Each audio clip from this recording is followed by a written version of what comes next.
Walking alone, the streets are empty. The only thing I can see is my own silhouette. I'm getting stronger, step by step. The clock is ticking, but there's no time for regrets.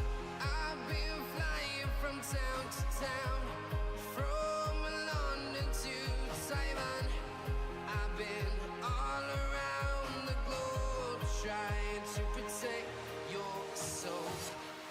We are heroes tonight. We will fly above the sky. We are heroes tonight. Yeah.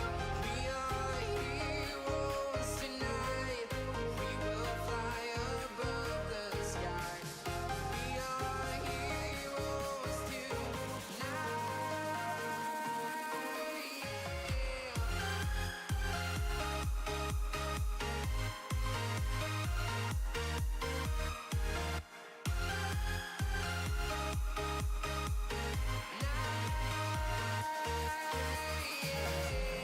Feel like a dynamite, ready to explode right up in the sky. I need you to listen, I need you to hear, and don't show any fear. I've been flying from town to town, from London to Taiwan. I've been all around the globe, I'm about to blow it up like a volcano.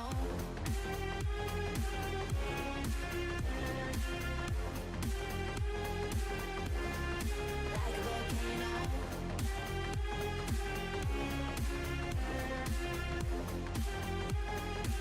Blow it up like a volcano. What you do, what you do, what you do to me? Can't you see what it means when you set me free? What you do, what you do, what you do to me? Can't you see what it means when you set me free?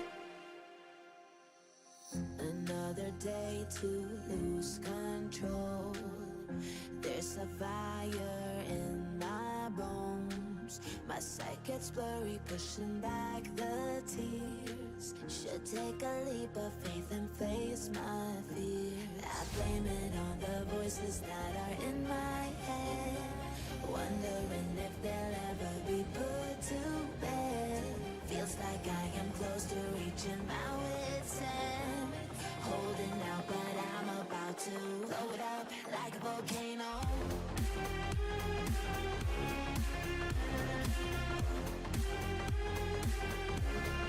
Like a volcano.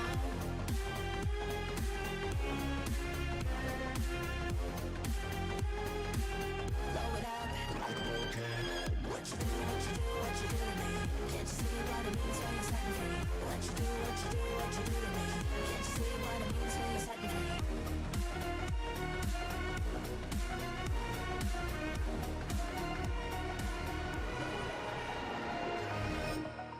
Over the edge, feel like I'm floating through the air. The pain I felt is paid for, all is said and done. Oh, I am restricted, fixed upon the web. I need to kick the habit that my mind is breathing in. Break out, I've got to see. Spent all my life holding all of it closely. I played it innocent, a feel of discontent. I'm finally facing it all, fearless.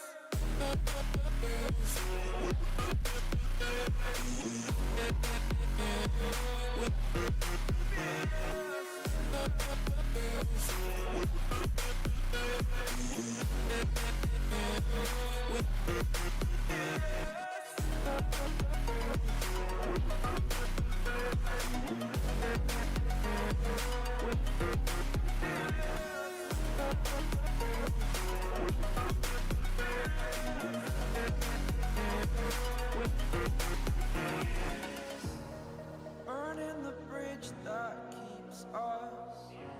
I'm here and I'm feeling fearless. Exaggerated, that's what you assume. The story's over now, I must conclude. I am conflicted, watching where I step still, hanging in the balance, not the life I want to live. I want to take it all, standing tall, fear outweighed the person you are.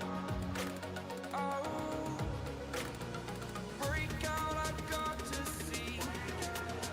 Spent all my life holding all of it closely. I played it innocent, a feel of discontent. I'm finally facing it all, fearless.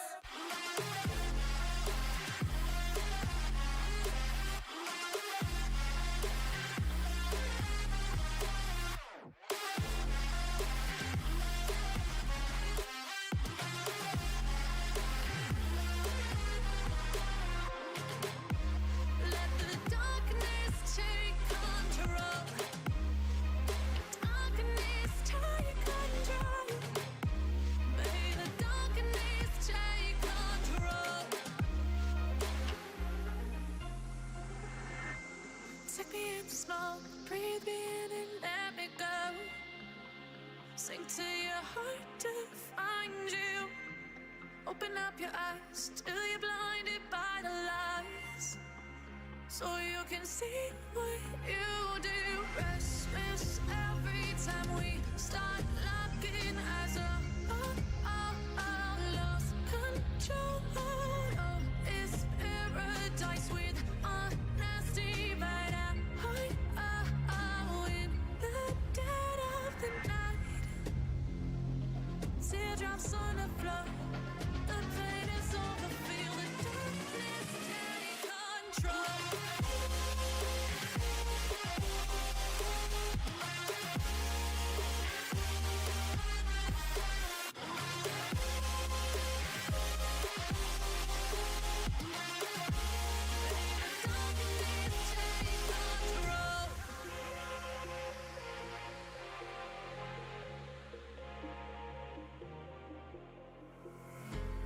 When the lights go down, I've seen hell in you, but you don't care, no, you don't care, no. You just rather watch me fall from a quarter mile. I can see you at the call.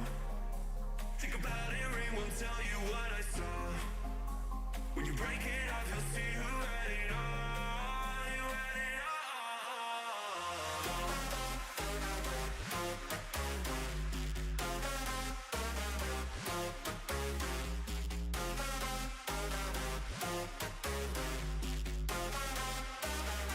You said you wanted to fall into oblivion, forget about the world we're living in. Fall into oblivion, oh, go into oblivion.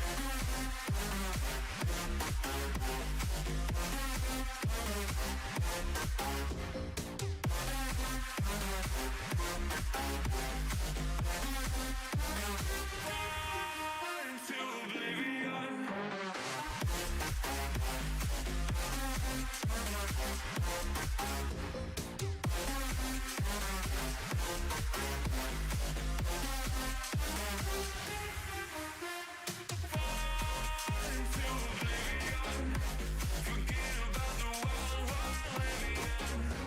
Fall into oblivion.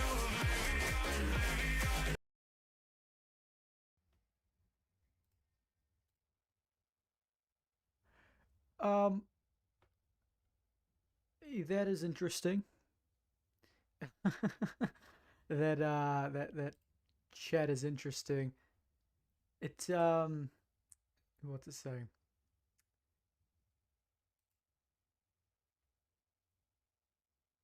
JT says sticks and stones may break my bones, but New Zealand is a representative democracy with a parliament consisting of members who represent the voters who elected them. Then JT says testes.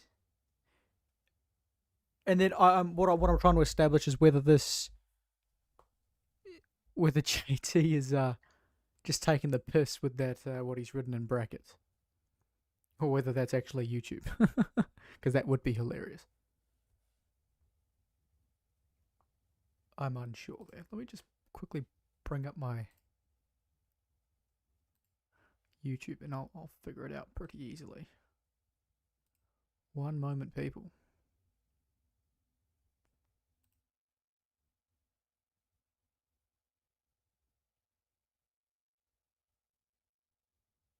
I think JT's just being a funny fellow, which, hey, I'm all for that.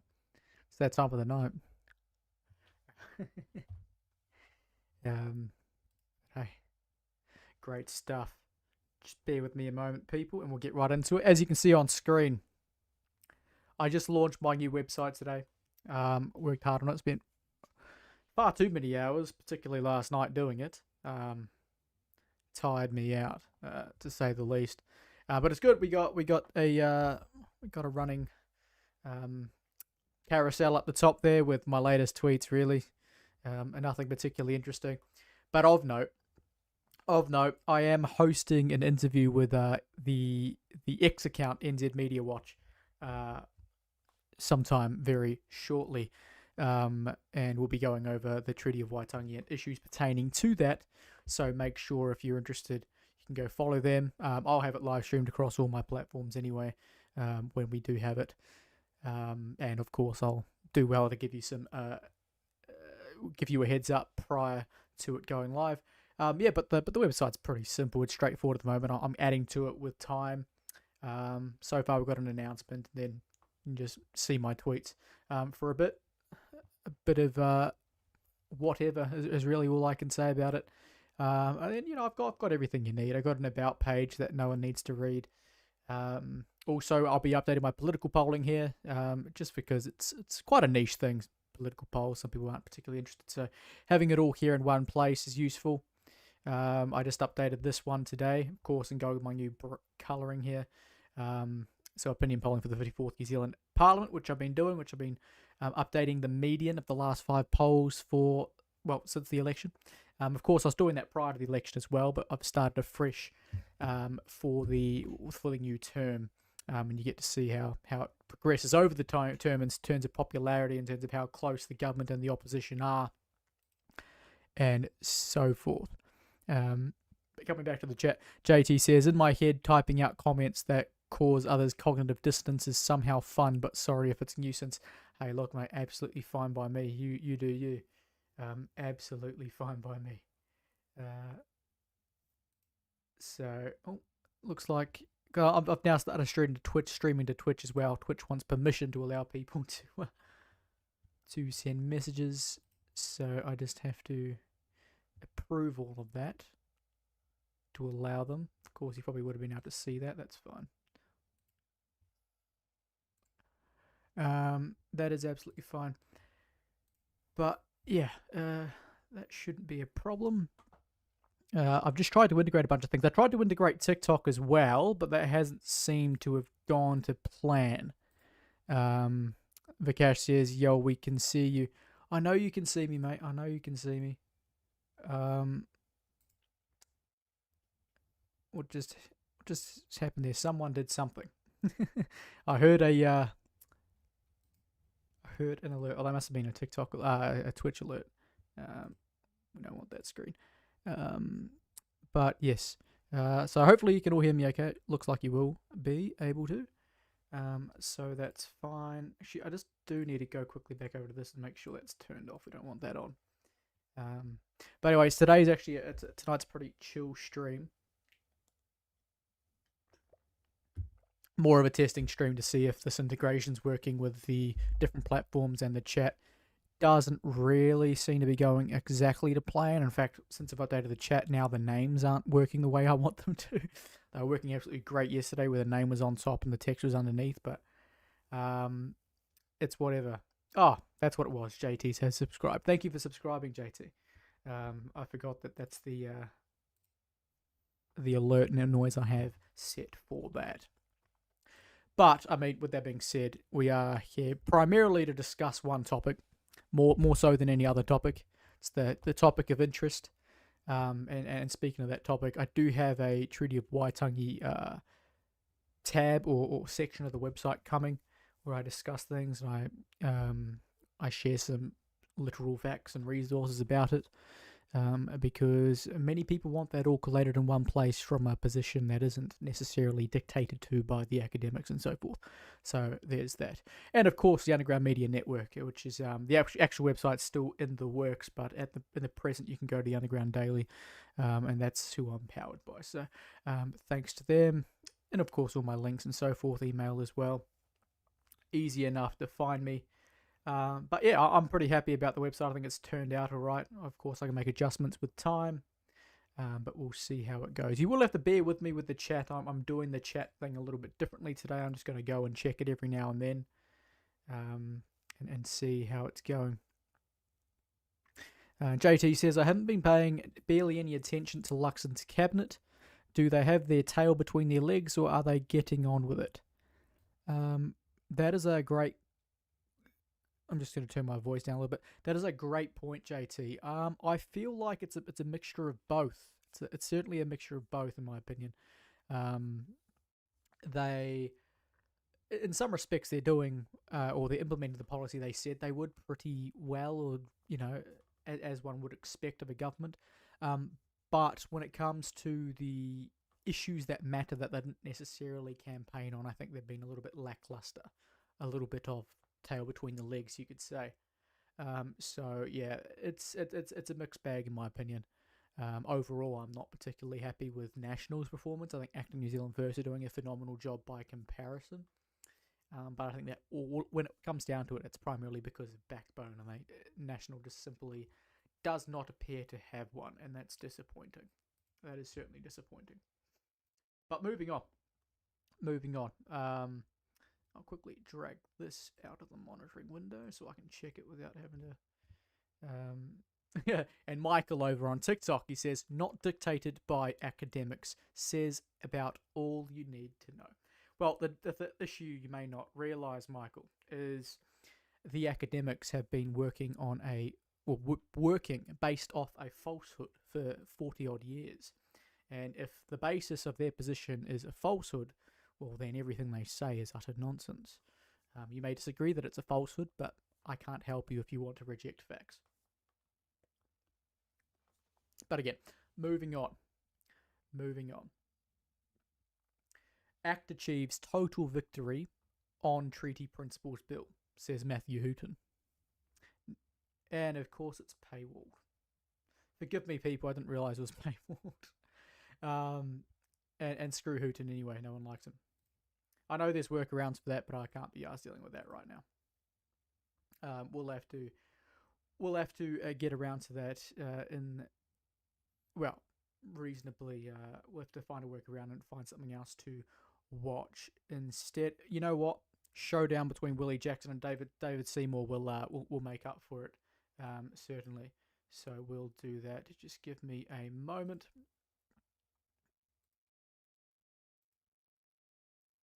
And quickly, JT says, there's some gung-ho activists causing rabble, and I'm cynical that the Nats are capable of pointing out the grifting behaviour quite like New Zealand First and ACT. Yeah, you're exactly right.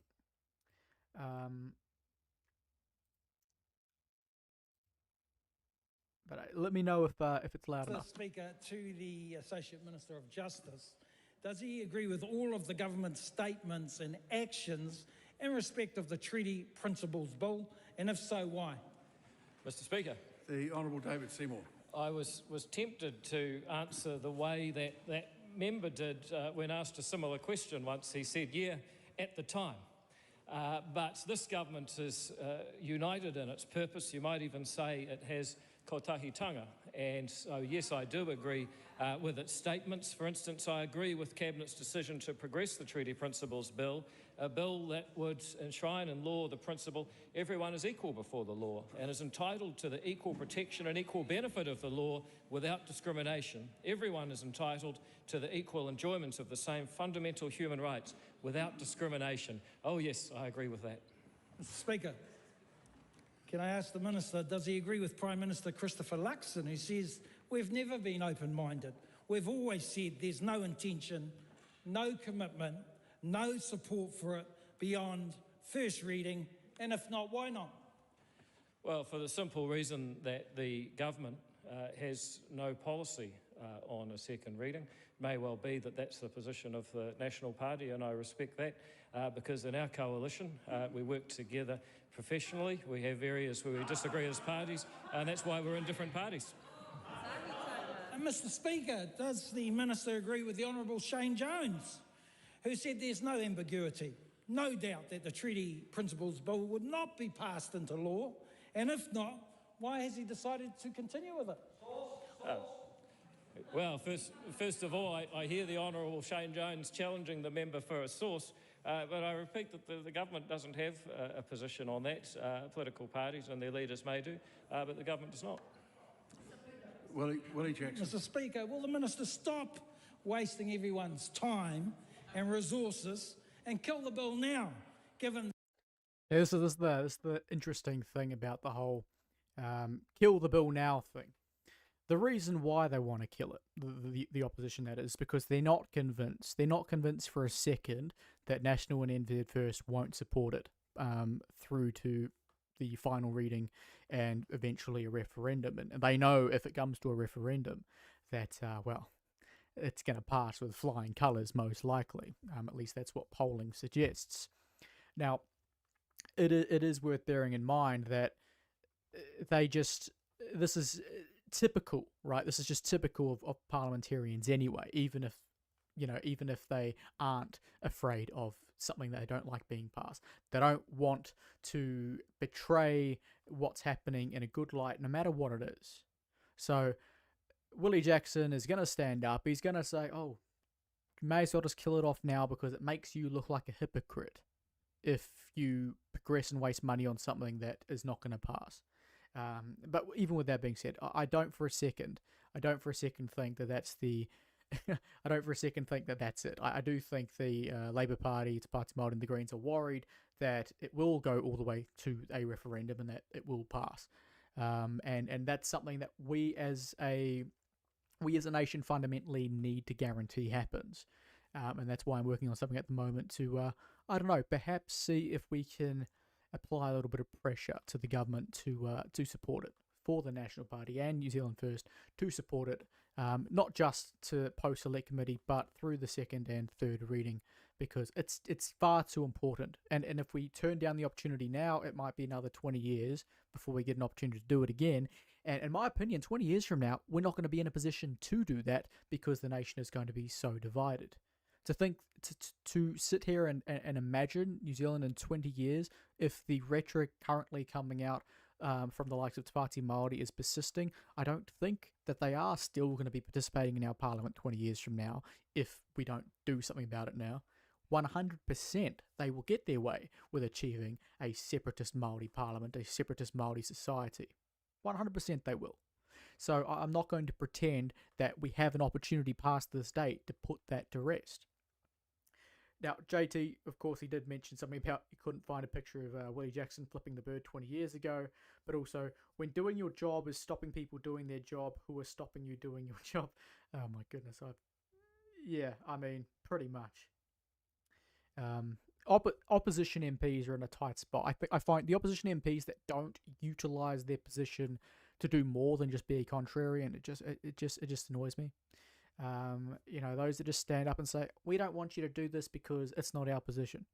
Actually give us some reason to support your position, to support your opposition in this case. Otherwise, it's just falling on deaf ears, in my opinion. That no one in the coalition government supports him.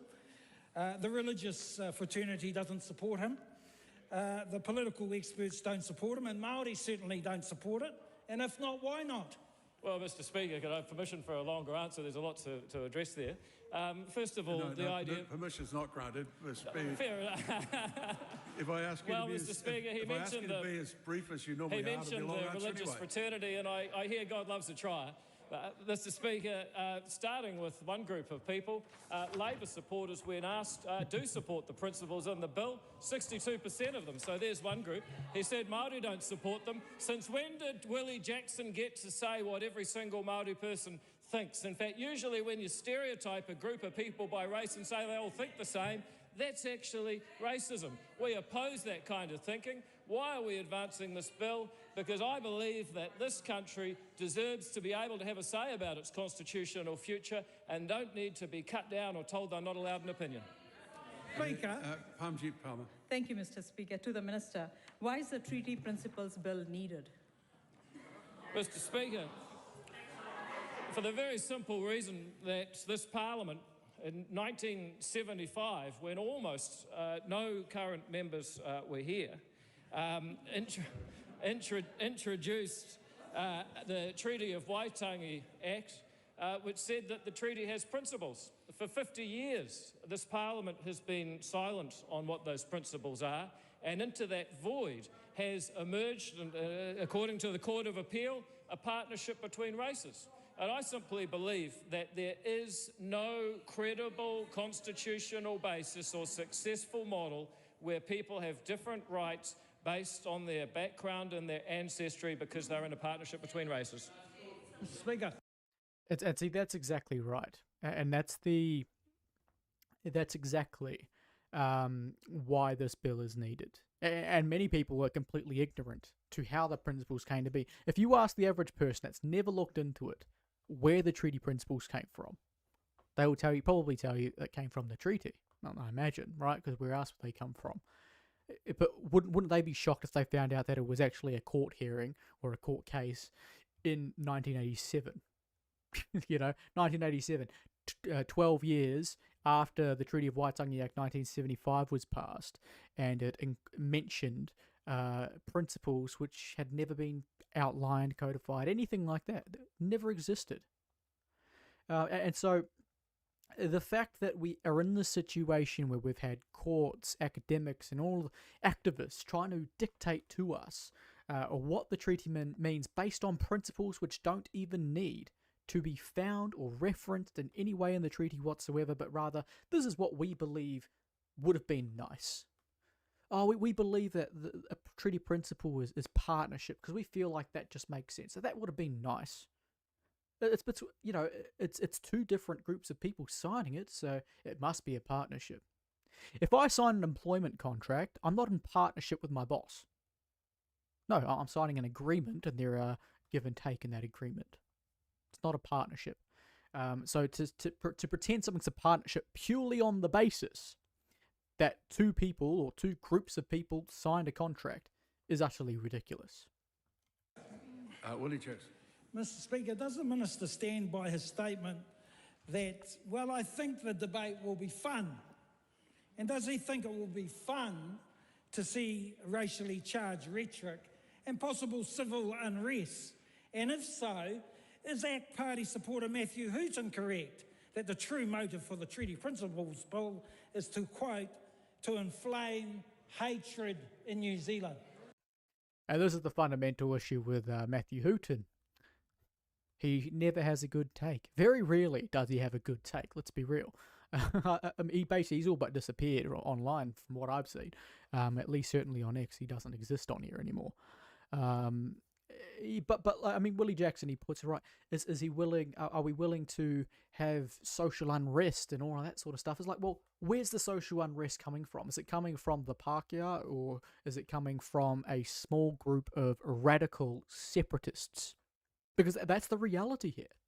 It's coming from either a small group of radical separatists or those who are beginning to buy into that movement and not realize just how radical and extreme that position is.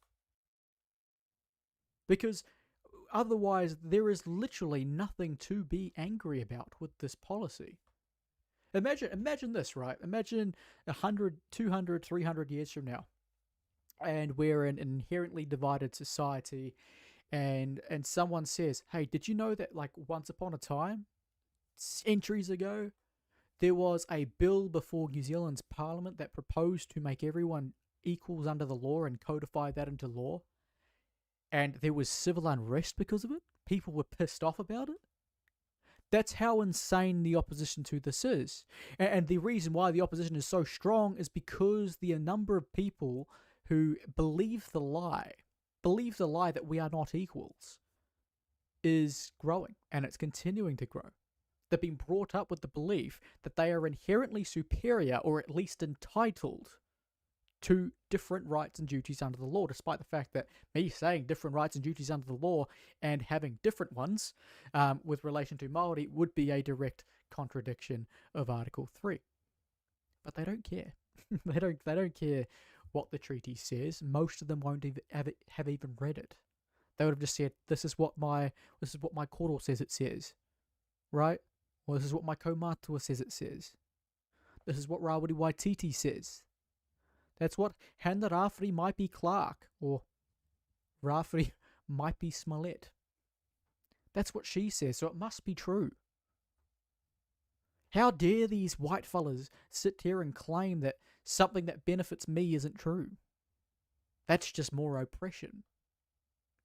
It's utter nonsense. It's utter nonsense.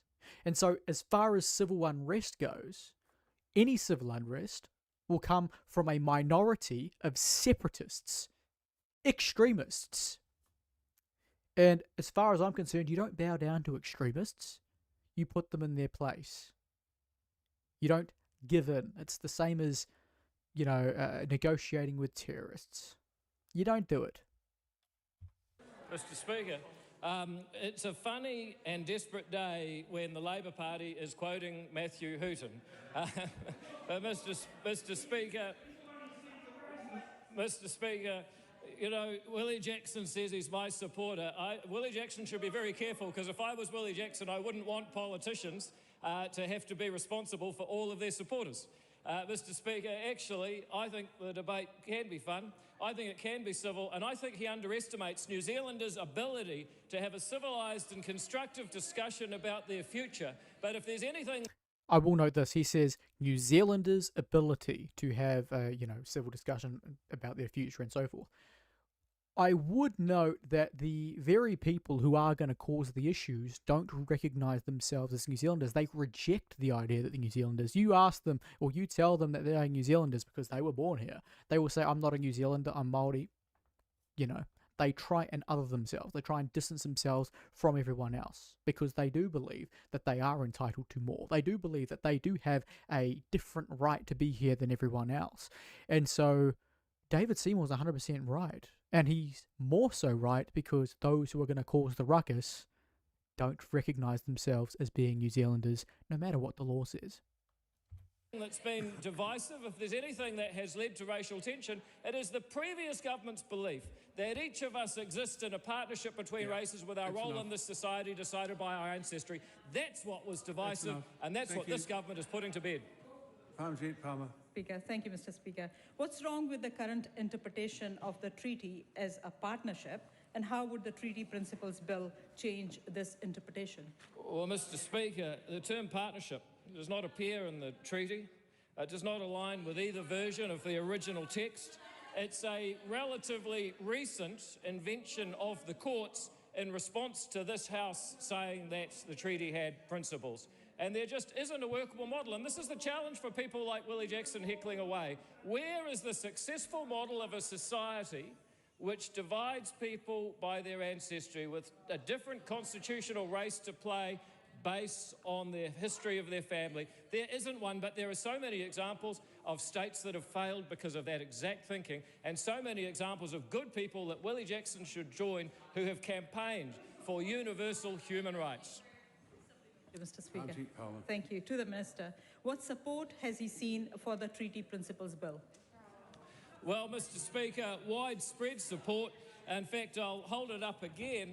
62% of Labor supporters, according to one poll that I've seen, and it's a warning to those in the Labor Party that as they grapple for an identity in the wake of their crippling loss of 2023, they must really think, what are their true values? And if they look in their constitution, they'll see that equal rights is part of the Labor Party constitution. Honestly, I think you'd be hard pressed not to say that David Seymour thoroughly dismantled Willie Jackson there, thoroughly dismantled Labor, and quite frankly, thoroughly dismantled the entire opposition to the Treaty Principles Bill. Completely. But But we'll quickly get on to some comments because we haven't been doing that. So we'll go look. We'll start with JT, and forgive me if I've missed any, but it's whatever's coming up. JT mentions something about KiwiSaver being ripped out from your pension to fund marginalised communities. Is this what happens without opposition? Well, potentially that is what happens without opposition.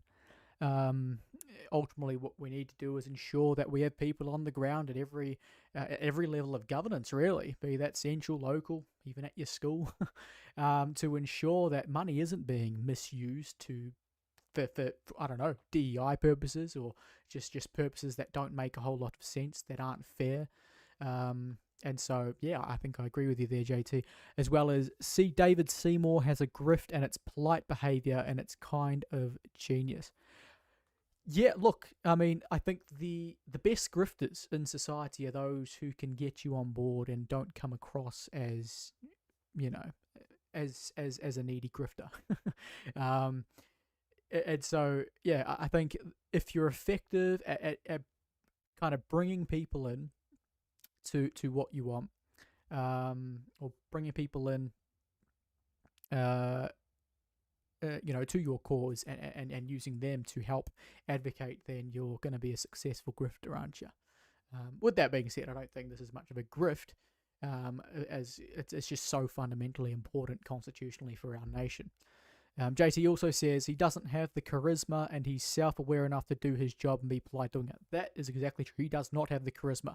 I will tell you this, in person, I'm very awkward. I've had chronic social anxiety for most of my life, and I felt like he was scared when I shook his hand once. Well, not scared, but he seemed the most awkward of the two of us.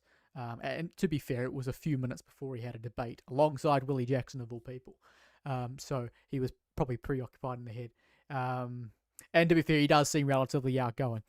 But, I mean, if I feel like he's the more awkward of the two of us, then, he clearly doesn't have the charisma of others. Although he has the ability to stand up and be outspoken, though. So we have to respect him on that point. Avery says, sorry for missing the stream, mate. What are we talking about? Oh, look, I mean, it's more of a practice stream, just to test a few things that I'm integrating, as well as showing off my new website that I launched today. But, yeah, I mean, you won't find any complaints from me. With the number of people, it's quite late in the evening, so I completely understand. But really, I think we're focusing on the Treaty of Principles Bill as the norm for me these days. I think it's just too important of an issue not to be discussing on a regular basis. But of course, I'm happy to talk about anything people suggest. But yeah, I'm trying to test out and fix a few things with respect to the how the chat's looking on the stream, and so that's the main reason I decided to do it today. And I'm trying to integrate other chats from other platforms as well, although I'm not sure if it's working, or at least working to the extent that I want it to. I'm going to quickly go and check something on X. Just give me a moment, everybody. Just going to ensure that this comes up, just to ensure everything is hunky-dory. I did try. What I tried to do today was integrate Rumble and TikTok chats. That doesn't appear to be doing the trick, so it's whatever. In fact, I have to actually check that Rumble is indeed up and running. So I'll quickly open that in another tab. Just need to ensure my Rumble stream is up and running. It does look like it may be. Forgive me, everybody.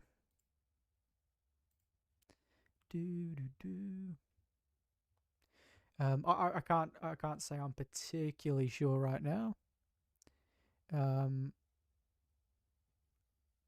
It does look like, but it's often these things can be a little bit of drag. So we'll just leave it as it is for now. It's not the biggest deal. Whether or not I'm able to successfully integrate in that in the future is, something to be seen.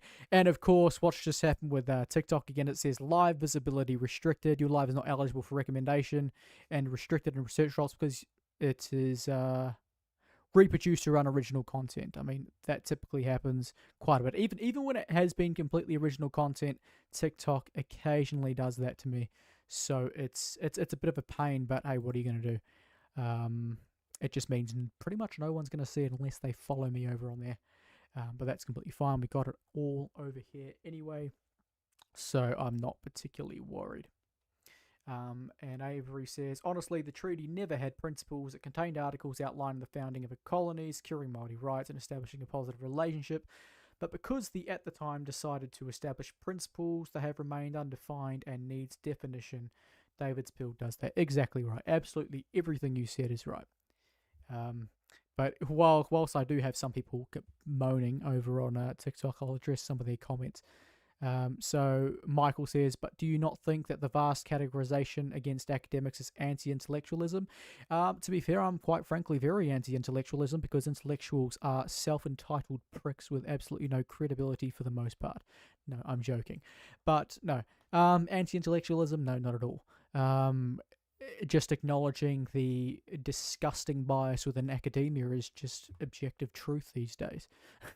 It's like academia are the ones that recommend that we mutilate children. Academia are the ones that want to normalize having attractions to people that we should not be having attractions to. Academia are the ones that want to lie to you about certain poisons that you put in your body. Academia is lying on a day-to-day basis. They've been lying about the Treaty of Waitangi for decades. It goes on and on and on. You cannot trust academia as far as you can throw them. Sure, go to academia, try and learn, but go there with an open mind and do not be set in stone with anything that you consume. Daisy says, no, they won't. You can't change the treaty without consulting the treaty partner. Well, there is no treaty partner. There was several signatories. That's about it. Of course, Emma Wiley, who I've had a back and forth with over on TikTok, says, Te Ao Māori and the Western world are opposites. There are fundamental differences. And this is what I mean by they don't believe they are us. They view themselves as different. Arguably better. Right? They are opposites. Calling us opposites is nonsense. There are so many similarities between, or there are many similarities between all kinds of human societies at very different stages. For example, cavemen understood that the male appendage goes into the female, right? And in modern society, typically we understand that as well. So that's a good comparison from nowadays and the really old days. Emma says, centralising NZ is ignoring those fundamental differences and putting people at a disadvantage. Well, it's funny you say that, Emma, because I've never, ever advocated for centralisation. I'm, as a matter of fact, very much a believer on the opposite of that. So that might be where you're going wrong. Although I don't think Emma's watching anymore. Emma says, who was they? Who was now speaking in a separatist manner? And of course, Emma has an issue understanding what separatism is. She thinks that any view that is contrary to hers means that person is being separatist. Doesn't know how it works. Watching Kick says, Eric, you still collecting sickness benefit? No, I decided I didn't want to continue with the sickness benefit mainly because it was a pain in the ass, and I am looking, so I don't need it anymore. I'm relatively, all things considered, I'm better. All things considered, functional, right? JT also says, is Twitch hostile to politics? Because the gaming neets might be curious about this stuff. Look, I know people, I think if you get a bit crazy, like if you're familiar with people like Sneeko, he used to do it, and I mean, his views are quite extreme relative to mine, and he does some silly stuff, so he eventually got banned. But I don't think the moderate nature of mine on a New Zealand-based kind of subject matter will be any issue on there whatsoever. Whether or not people resonate with it over there is a different story altogether. Whether or not they see it over there is a different story altogether. I don't particularly care. And of course, JT also says, to what end do you ask about live streamers' health, financial situation? I mean, Watching Kick is undoubtedly aware of my my employment and health situation over the last few years. I don't keep it a secret. I talk about it quite regularly, so that's fine. Avery says, I'm not sure if you're able to answer this question. It's fine if not, although it is contradictory to the point I made. What actually are these principles? Because various agencies seem to know something. Well, interesting you say that. I'm about to go and bring up the Treaty Principles website, the new one that the government just launched, so we can go over all of that. Watching Kick said, just curious, a lot of video live stream, but too sick. I see what he's trying to say. No, I'm not too sick. I am trying to get a job, but it's easier said than done with someone in my position who's been out of work with chronic illness for a long time. It just makes you generally less appealing in that respect. But it's okay. I've got options coming. I'm also doing this. And hey, if you're really concerned watching Kick, you are more than welcome to donate over on ericmcrae.com. It's me being cheeky. That's that. But yes, we will head over to. Actually, I think I might. I'm trying to figure out if there's a way for me to end and restart only one of my streams, for the sake of TikTok. I'm not entirely sure. I'm going to presume that's going to be a little bit too tricky without risking closing everything. So I'm just going to leave it as is. Yeah, JT says, Sneaker got put through the fresh and fit Tate and Fuentes, and it's all... yeah, I mean, yeah, he's very much one of the same. I think fresh and fit are probably the most normal of the lot. They're just... I mean, particularly Myron, he's just... His views with respect to the man and woman dynamic is quite full on to those who aren't able to just digest it. I personally disagree with quite a lot of what he says. I think he goes a little bit too far. But of course, I'm more than happy to listen. It's always entertaining. Though, I mean, I get emails from him, but I barely look at him anymore. Same with Sneaker. I used to watch Sneaker quite a bit. Don't really anymore. Andrew Tate, apart from trying to follow their case, I don't really pay attention. I've always been a fan of Tristan more than Andrew, with respect to kind of just how he carries himself. That's, ignoring all the other stuff going on. As for Fuentes, I think Fuentes, I've never really got into it, the old Fuentes.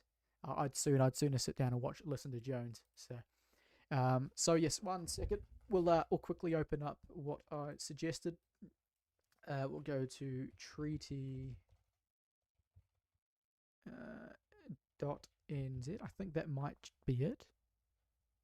Yes, there we go. Treaty.nz. It's that simple to find everything you need to know about the Treaty Principles Bill. Equal rights for all. It's really that straightforward. That's what it's all about. So, you certainly won't be finding any complaints from me in that regard. And so we'll get into that in just a moment. I'll quickly have another look at chat. It looks like TikTok's definitely dead in the water. That's TikTok for you. I'll have to do individual streams for TikTok, I think, every now and then, because you have to kind of cater to them, and that's just, I'm not in the mood to cater to them, quite frankly. But yes, equal rights for all. Act Treaty Principles Bill will ensure our nation's founding document delivers on its promises of equal rights for all New Zealanders. You can support the campaign, which is... Okay, register your support for the Treaty Principles Bill. We'll keep you updated on the campaign, and your backing makes it easy to persuade Parliament to support the bill to a referendum. Hey, that's a great idea. I'm assuming it's a kind of a... They'll just be able to list off how many people have signed up to that, which is, hey, I don't blame them for doing that. And of course, I've just accidentally gone and closed it. What a smart chap. Just give me a moment. What were we just at? Treaty Principles Bill.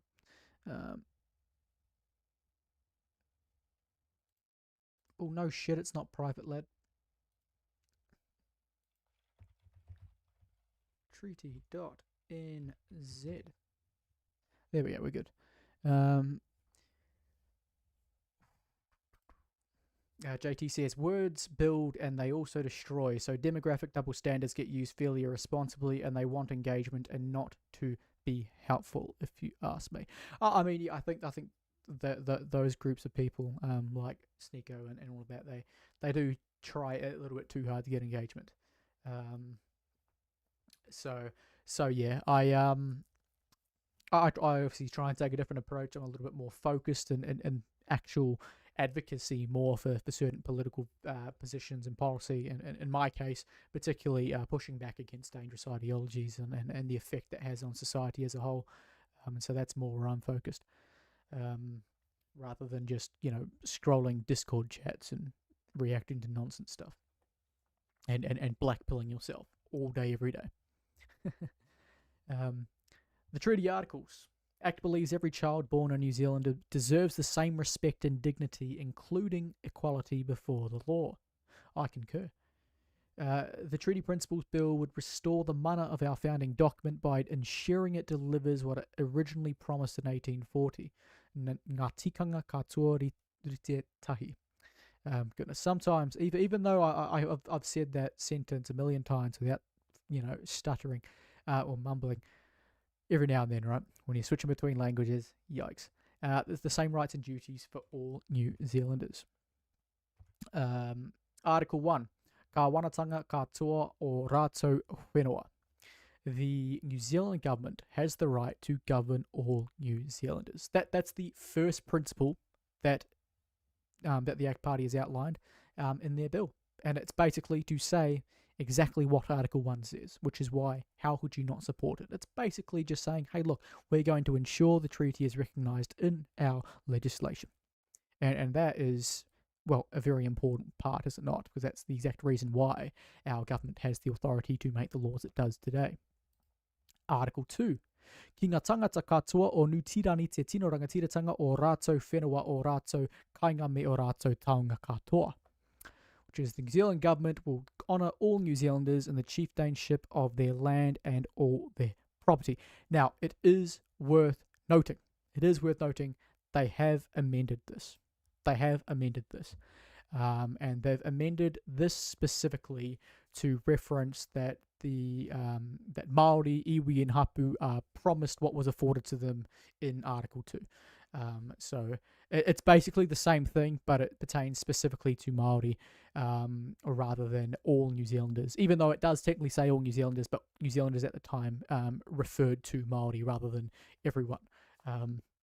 So, it's whatever. It's not really consequential, because it took me a little bit to digest what it meant at the time. But essentially, it will mean that the only real laws or rights that Māori can be granted that may differ in any way whatsoever have to be passed by Parliament into legislation. It can't be dictated to by the courts or anything like that, and they would be related specifically to upholding what is guaranteed. Now, that does leave some wiggle room for parties that do not believe in equality. However, it's in order to accurately represent what Article 2 says, they have to have that. They have to have that availability. They have to have that leeway. Otherwise, it's just too.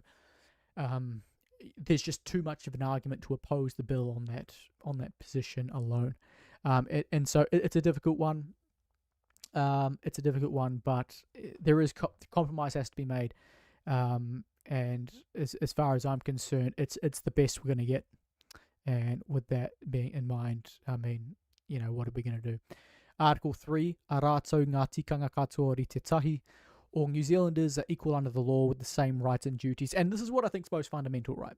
Because we are passing this stuff into law,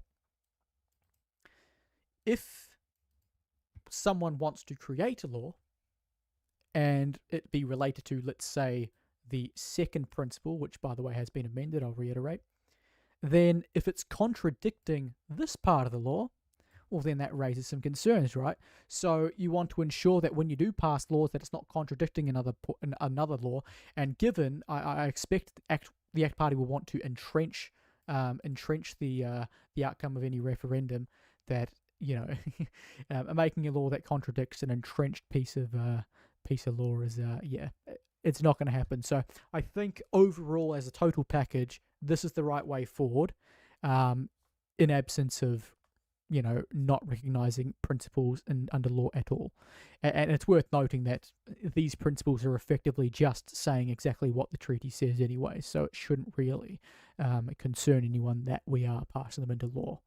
That's another reason why I suggest New Zealand First just kind of takes the compromise. It's akin to the deletion bill that they wanted under Clark. It's akin to it. So, I think take what you can get. This is our only chance to prevent a very negative future.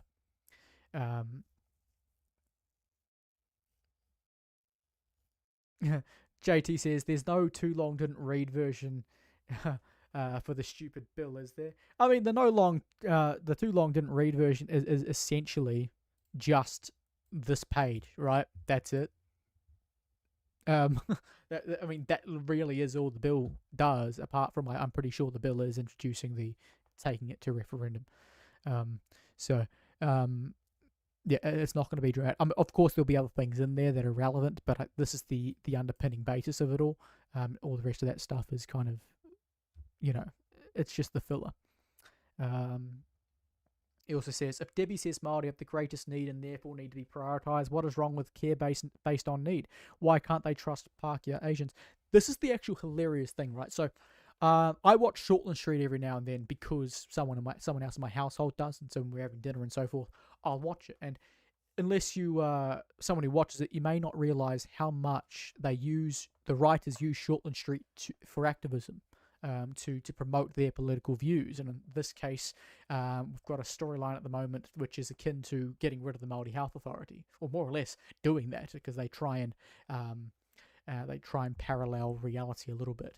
And so getting rid of the Māori Health Authority, and now they're trying to find a workaround of, rather than having a Māori and Pacifica based unit in their hospital where they have priority or a focus purely on Māori Pacifica unit to try and deal with the disproportionate negative statistics, they have tried to do a workaround of calling it the priority clinic, and they've acknowledged that that's a workaround that they can get away with, because technically those that need to be prioritized are predominantly Māori and Pacifica anyway. And I was like, well, do the showrunners not realize that they kind of just proved the point as to why we do not need a Māori Health Authority, whilst trying to act or be activists against the removal of it, right? The lack of awareness is crazy. Oh, someone on Twitch, how crikey. Emre, sorry if I don't know how to say your name. Best viewers on... Okay, I'm presuming that's probably a bot or something. Hey, I'll take it. I'll take a Twitch bot. So whatever. Not complaining here. Does someone have a Palestine pin in their scrub? Surprisingly not. Surprisingly not.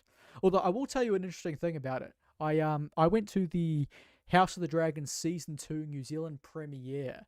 That was at Event Cinemas in Newmarket a few months ago, and I won the opportunity to go and watch it. And the number of people from Shortland Street that were there was awesome. For those who do watch Shortland Street, Willie, the guy who was a paramedic, now he's a nurse or whatever, he was there. I actually had a chat with him. My brother and I had a chat with him. Very nice guy. A couple of other characters were there. So it was really, really funny kind of mixing and mingling with these people.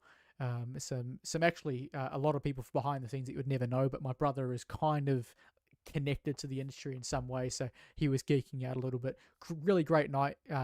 Got some free drinks and food. Even funnily enough, you have a room full of people that are involved in the New Zealand media industry. Some of them are full-time employed for Shortland Street and so forth, and they're still giving people $15 Pizza Hut vouchers. Like, okay. But moving back on, Dave 24/7 says, exactly, if means testing and needs come first, anyone who is disadvantaged will get help. Race shouldn't be a component. Exactly. And over time, as long as we're focusing on prioritizing those in the most need, we will see that if things don't change with respect to outcomes, then clearly it's not the system necessarily that's at fault here. Because if everyone that is in the most need is getting the help, then there is nothing more that the health system can do to alleviate the issues of specific ethnic groups, really. I mean, there's some things you can mix in here and there, but that's just that's typically always available, even without needing a completely different system. Do I have Asian mates to get their takes on New Zealand politics? I have an Asian sister, bro, although she is, she's only 9 and lives in a different country. But yeah, I mean, I live with an Asian too, but we don't talk about politics. I mean, occasionally I get a little bit of insights into Thai politics, but yeah. But outside of that, I don't really have an Asian mate, although I have a follower who I believe is Asian. Although he's like a New Zealand Asian, so he's cool. I do get his opinion every now and then when he leaves it. So yeah, get their takes on New Zealand politics. I haven't really sat down properly though and had a proper talk with someone from like China or Japan or anything like that. China would of course be the interesting one, but you don't really want to broach the topic of China with a Chinese person, but unless you know they're anti the CCP. So yeah. JG says my Indian Filipino workmates find this stuff wild. Yeah, I mean, again, I haven't discussed politics with Indians and Filipinos either. Of course they are Asian, but not really. I don't think. I do occasionally though. Funnily enough, I do broach the topic with some Māori and Pacifica though, quite a lot. Well, regularly, not regularly, certainly not quite a lot. But on a regular basis, I have some people that I used to know in a past life called a few years ago, who actually asked me for my opinion on perspectives on this sort of stuff, even this subject in particular. And I just share it plainly, even though they are hard out Māori, or they've been far more connected to Māoridom than I've ever been. And they still seem to be able to respect. And I think that's part of the thing, right? You can have opinions that even some people don't agree with, but because they've known you for, let's say, years prior to discovering these views of yours, they aren't so critical on you. Like I have a mate, he's got a full-on moko kānohi. He's had a troubled life, as have I. But he's able to respect my opinion. I'm not 100% sure what his is, but he's able to respect my opinion and even talk to me about it, or go on about his day without having any fusses about it. And that's just one of my friends. So it's more than possible to have conversation on this stuff with anyone, really, but particularly if they're interested in learning. You say, they ask about gangs and what the hell is their problem. Well, yeah, that is a good problem. What is their problem? Many of them just, if you ask gang members, they don't even really know what their problem is, to be honest. I shattered the Filipinos reality of NZ by pointing to him Once Were Warriors, and he was floored. Yeah, well, the reality of Once Were Warriors is all too real, and that's why it's such an impactful movie.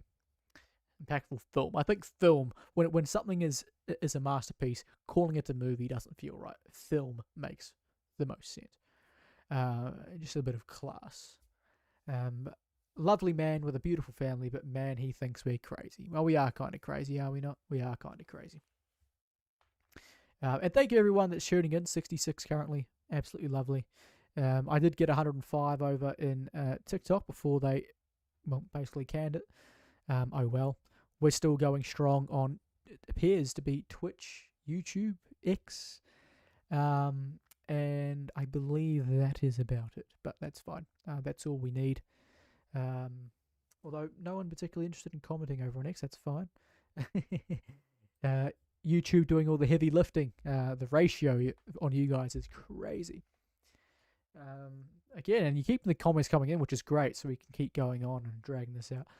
Tribes such as Waikato Tainui and Ngai Tahu have become the country's richest sea with combined assets of about 1.2 billion, but they pay no company tax on annual profits. Taxing this would fill a gap. Certainly would fill a gap.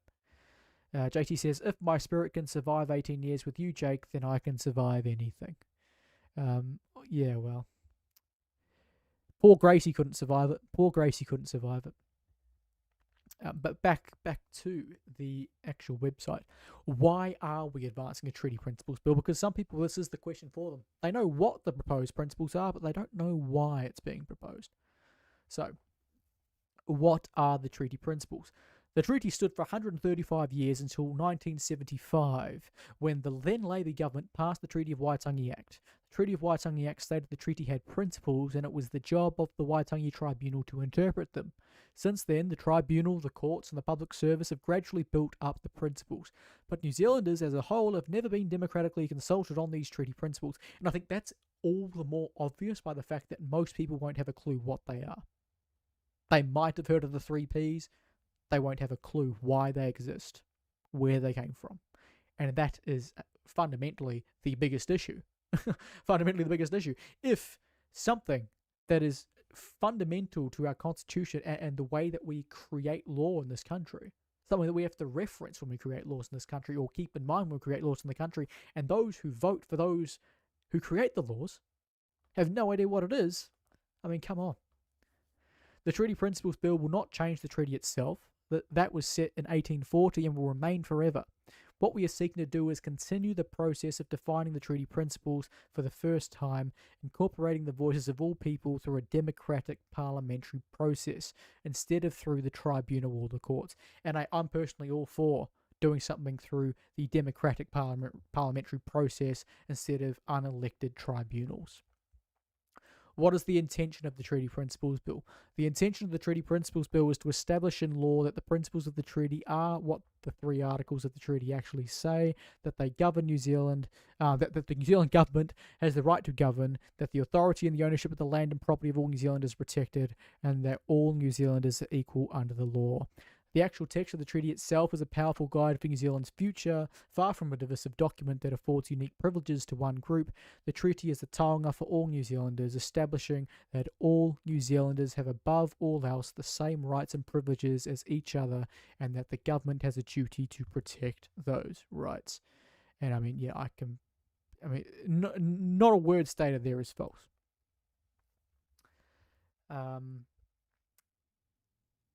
Dave says, I have a troubled life. I spend too much of it on YouTube. Fair enough, mate. Fair enough. The trouble with One True Warriors is that it could have been a documentary. Yeah, essentially, it pretty much was. There's way worse stuff happening. Social workers will make the hairs on your neck stand up. Yeah, you'll get the odd good social worker, but I mean, there are too many social workers that are doing no good.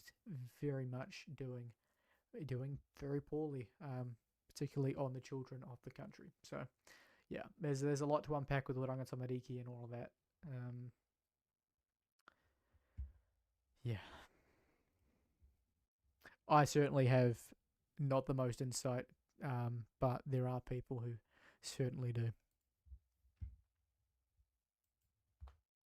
How does the bill define the treaty principles? The bill defines the principles of the treaty. The treaty principles are often mentioned in legislation, but they have never actually been defined in law. Instead, the task has been left to the unelected judiciary to interpret the principles in an ad hoc manner without input from New Zealanders.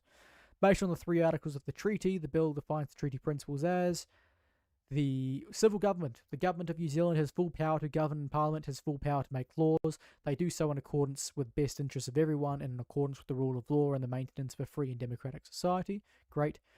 2, rights of Hapu and Iwi Māori. The Crown recognises the rights that Hapu and Iwi had when they signed the treaty. The Crown will respect and protect those rights. Those rights differ from the rights everyone has.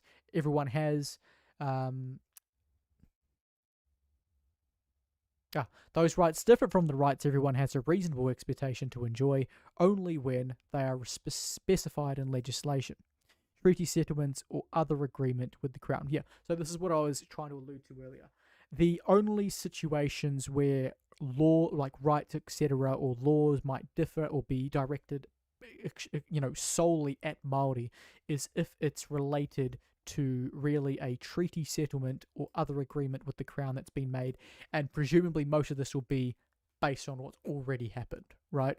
Pre-existing agreements and settlements, because if we didn't account for that, then you would essentially be overturning all previous settlements and agreements. So in terms of going into the future, it's likely not going to have too much of an issue outside of the final settlements and agreements made through the settlement process, right? Outside of that, you won't really see any laws being passed that treat Māori differently or anything like that. So I think there can be really no reason to have an issue with this. It's more to ensure that past decisions and past settlements that it's just too complex or it's too tedious to you shouldn't be overturning agreements that have been made over the last few decades unless absolutely necessary. It just causes too much difficulties, and I don't think it's needed, personally. So, and 3, the right to equality. Everyone is equal before the law and is entitled to equal protection and equal benefit of the law without discrimination. Everyone is entitled to the equal enjoyment of the same fundamental human rights without discrimination. Back to the chat. This is where you need Auntie Karina to pick apart the fluff. Well, yes, she's very good, she is very good. She's amazing pointing out something that looks, walks, quacks like a duck with Māori appropriate terms. Māori appropriate terms include the F-bomb every 5 words. She's too good. I was an absolute joy meeting her last year when she shaved off her head for that dickhead Mike King. But hey. A pity I don't see as much of her online and on TikTok anymore, but that's just the way it is. You get life come up and you also get censorship come up, and it's just not worth your time. So yeah. Let's see, are any of these worth reading? What problem are you trying to solve? How does the bill deliver equality before the law? How will it be defined? What is wrong with the partnership interpretation? Well, that's a good one. It's a bit low. The term partnership does not appear in the Treaty of Waitangi. The partnership concept is a recent invention of the courts. The concept of partnership was given force in 1986 when Parliament, with very little debate, included undefined principles of the Treaty of Waitangi in the State-Owned Enterprises Act. The Court of Appeal then interpreted this in 1987, writing that the treaty signified a partnership between Pākehā and Māori, requiring each other to act towards the other reasonably and with the utmost good faith. The definition of partnership was relatively restrained, but was a seed for later interpretations that expanded the concept without democratic input. And yes, of course, this is the partnership part of the 3 Ps, because there's partnership, protection, and participation. All of which are nonsense, with the exception of the protection, really. But yeah. Despite successive governments failing to define in law what the treaty principles really are, more references to the principles are added into new legislation. As the minister who introduced the Resource Management Act 1991 stated later, I'm quite sure that none of us knew what we meant when we signed up to that formula. Meanwhile, the courts and the Waitangi Tribunal have steadily pushed the boundaries of what is meant by treaty principles and partnership.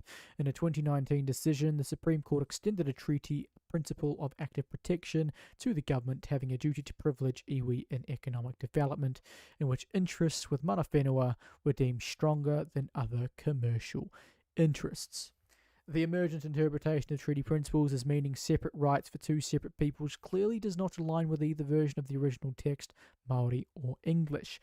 Moreover, it has far-reaching implications for the life of every child born today. Small steps towards co-governance and racial quotas are a red flag for the more sweeping changes in coming decades, and this makes the treaty principles a question of constitutional importance for all New Zealanders to decide. And that is very much the case. If we do not deal with this issue now, it's going to get to a point where it's too late. That's fundamental. Do I have time to unpack Mike King more? Asked JT. Honestly, I don't personally know all that much about JT. I don't about him, JT, to be honest. Only the views of Karina. And kind of his actions, him kind of being a two-faced prick, really. And did the gumboot stuff turn into a messy soup of ideas or something? See, I don't think the Gumboot Friday thing itself is necessarily bad. I think Mike King's just a bit bipolar. I think there's a bunch of stuff related to it that certainly Karina knows about that might be a little bit, dodgy or not quite as it seems on face value. I don't really want to go as far as calling it does, but not quite as it seems. I'm certainly not the person to unpack that. I don't know enough about it. But I do know JT is definitely two-faced. I do know JT that he is definitely two-faced, my bad. I keep seeing your name and thinking John Tamatha, and I'm like, well, that's just the same thing, really, at this point. But yeah, I'm not really the person to unpack it, but it is a little bit of a mess. He certainly did himself a lot of irreparable damage, certainly with many people who were supporting him, including myself. I definitely supported Gumboot Friday prior to that. I mean, I attended a fundraiser for Gumboot Friday. So, it's whatever. And Dave says, I have no objection to Māori doing things differently, provided they use only funds from taxpayers on the Māori roll. When it comes to general taxes, they should be for everyone else. My issue with that, Dave, is the way that they plan to structure their separate government is not based on demographic boundaries or demographic jurisdiction, but rather ethnic jurisdiction. And so that would mean you could walk past someone on the street and have a completely different set of rights and duties, different systems as them. And as far as I'm concerned, that's just impossible to make work. You see, they want to take the same model as how, Scotland, Northern Ireland, and Wales do it, and that's devolution of powers based on based on a region, right? And so it's just it's not going to work. And if I was just saying demographic jurisdiction, then that's not what I mean. A geographic jurisdiction. Yeah, and so the difference between what the Party Māori want and what Northern Ireland and Scotland and so forth are using is all of their devolved powers are given to them through the act of having some degree of governance over a region, much like local government, but on a slightly different scale.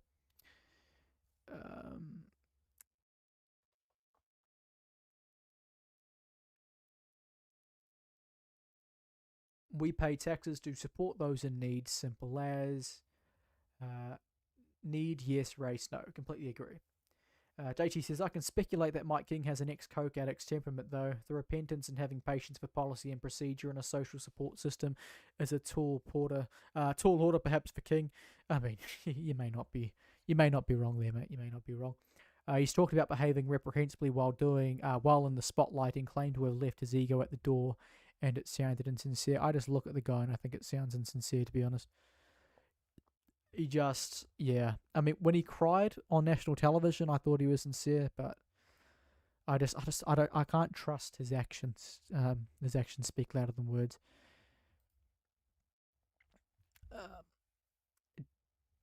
Will New Zealanders, including Māori, have a chance to give feedback on the proposed principles? I'm not even going to bother reading that. We do know that. Yes, we do. The select committee stage is going to be 6 months long. What will happen once the bill passes? Where did that disappear to? Once Parliament passes the bill. The End of Life Choice Act was passed by Parliament in 2019 and confirmed by the people in the referendum at the 2020 election. This sequence allowed Parliament to debate and fine-tune a proposed law and the people to have the final say about whether it should become law. We proposed the same process for the Treaty Principles Act. The law should be passed by Parliament with the usual process of debate, public submissions and more debate. Then subject to a yes or no vote by the public at large, New Zealanders, interest groups and political parties would have the opportunity to persuade the public to vote yes or no in the lead up to a nationwide vote. I mean, and that's exactly what I expected the process would be, and I have no issues with it whatsoever.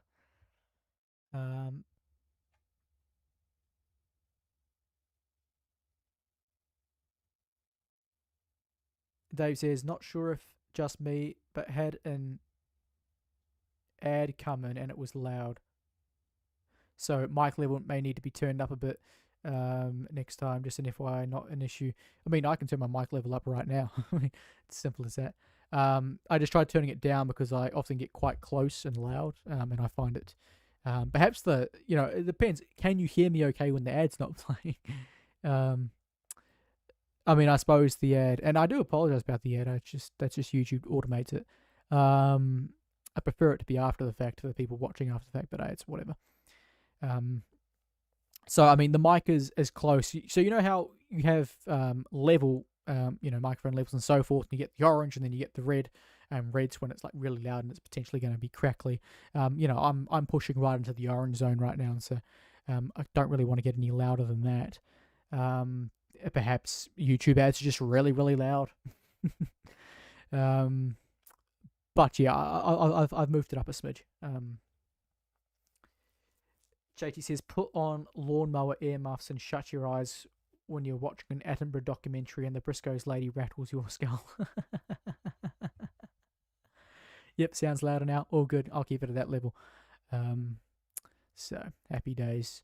Moving on. I'll quickly check if anyone... Oh, so at least some people are still managing to find TikTok, which is great. It's been shadow banned to pretty much everyone that doesn't follow me. So, hey, Fingers Dave, thank you for tuning in. Just to be clear, Trump's going to win. Hey, look, mate, I will be watching that shit, that election hard. I very much suspect that I will be covering it alongside the Underground Media Network when it's happening. Depending, I might not be talking too much, depending on the time. It depends. If I had my house myself, certainly, but my house is far too small to be going crazy doing commentary in the middle of the night as that goes on. Nonetheless, I'll be doing a lot of commentary before and after the fact, regardless. So yeah, thank you very much, Fingers, Dave, I should just say, for tuning in.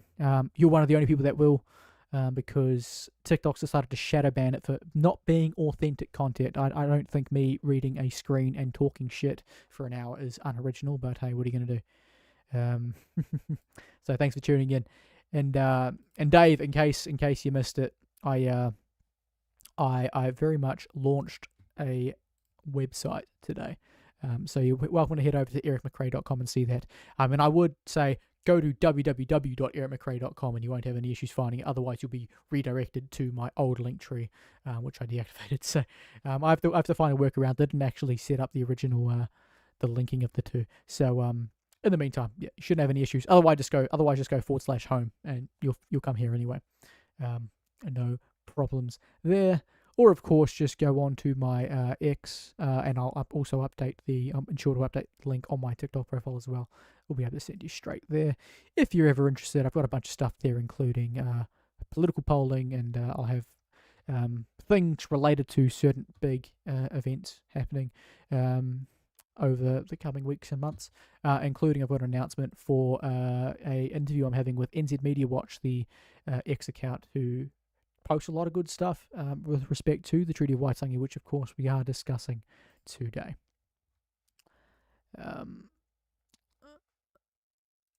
Let's look. TikTok equals China. I mean, yeah, it does it not? Although I do remember I was watching a Senate hearing or some other hearing in the US Congressman hearing, with the with a CEO either related to TikTok or one of the other apps that are considered affiliated with China, and it was a guy from Singapore. He very much may be in the pocket of the Chinese Communist Party. I don't care. But I just found it was very funny and memeable clip where the congressman or whoever is just sitting there accusing him of being a Chinese or a Chinese plant over and over and over again, and he just keeps reinforcing the idea that he's Singaporean, he doesn't have anything to do with China, he doesn't like China, or he's never even been to China, and rah. It's quite hilarious. It's very, very funny. TikTok algorithms push men in dresses talking to their phones like gentle parent. Yes, well, and I mean, I have to respect the hustle. I have to respect the hustle of China. They use TikTok to destroy the West. If you destroy the Western society, you win, as far as I'm concerned. So they're doing a really good job in that respect. Do not trust the Chinese menace. Well, yep, 100%. It is what it is.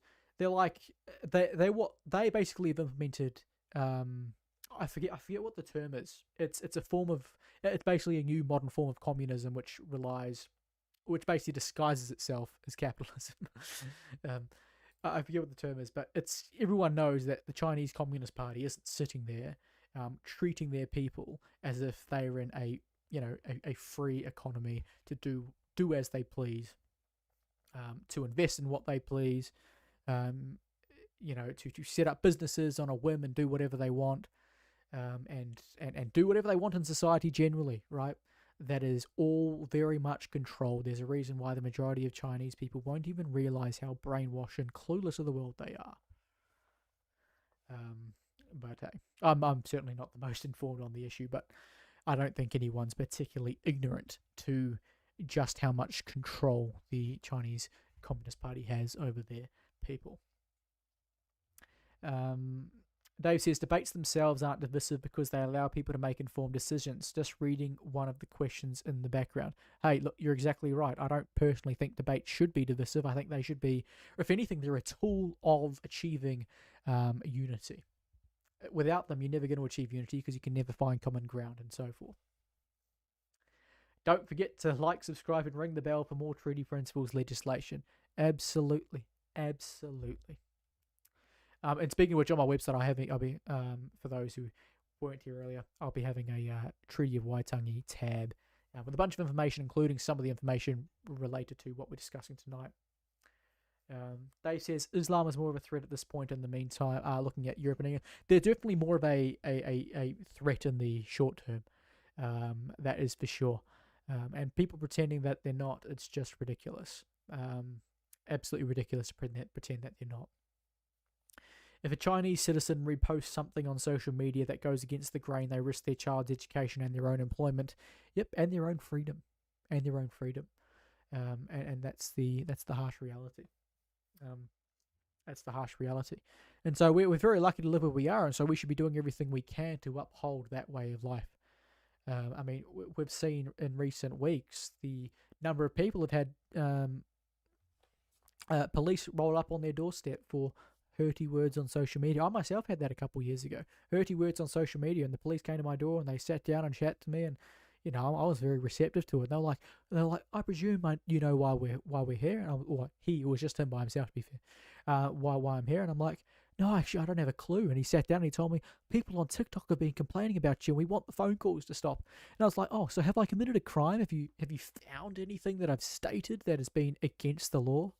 And they're like, no. I'm like, okay, well, I'm sorry, but there's not much I can do about it. And they're like, well, do you think you can change how you interact? I'm like, no, because I'm not doing anything wrong. You can just get over it as far as I'm concerned. I say, I can't control these people. If you've got an issue with the phone calls, go take it up with them. Being inclusive of Sharia is not an idea that has been thought through unless you are dancing in the fire pit.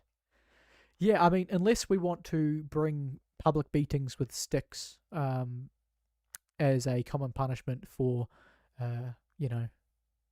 petty crime, then I'm not interested. Not interested at all.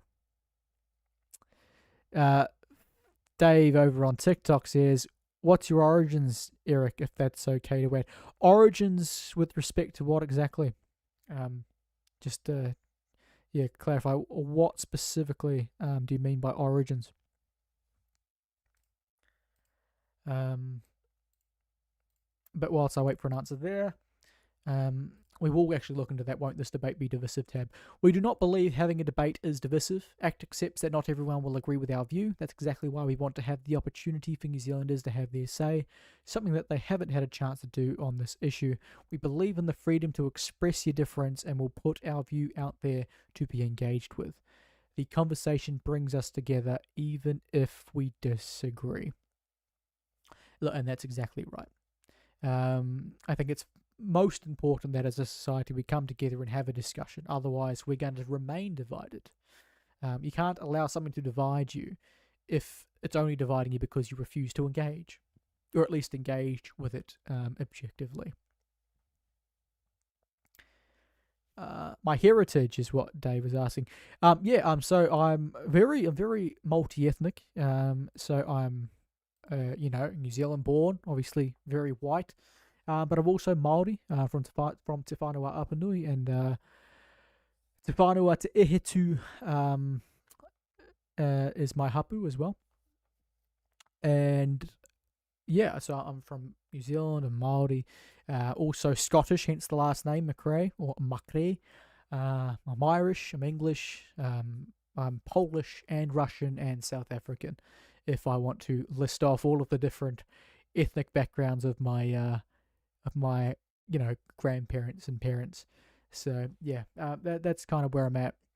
My family's a bit complex in terms of how it's all made up, but it's great. And then beyond that, I've got a part Asian family. So I've got an Asian sister. I've got an Asian brother. I consider him my brother, even though I probably won't ever talk to him again. And if I do, I don't know particularly the terms that will be on, but that's okay.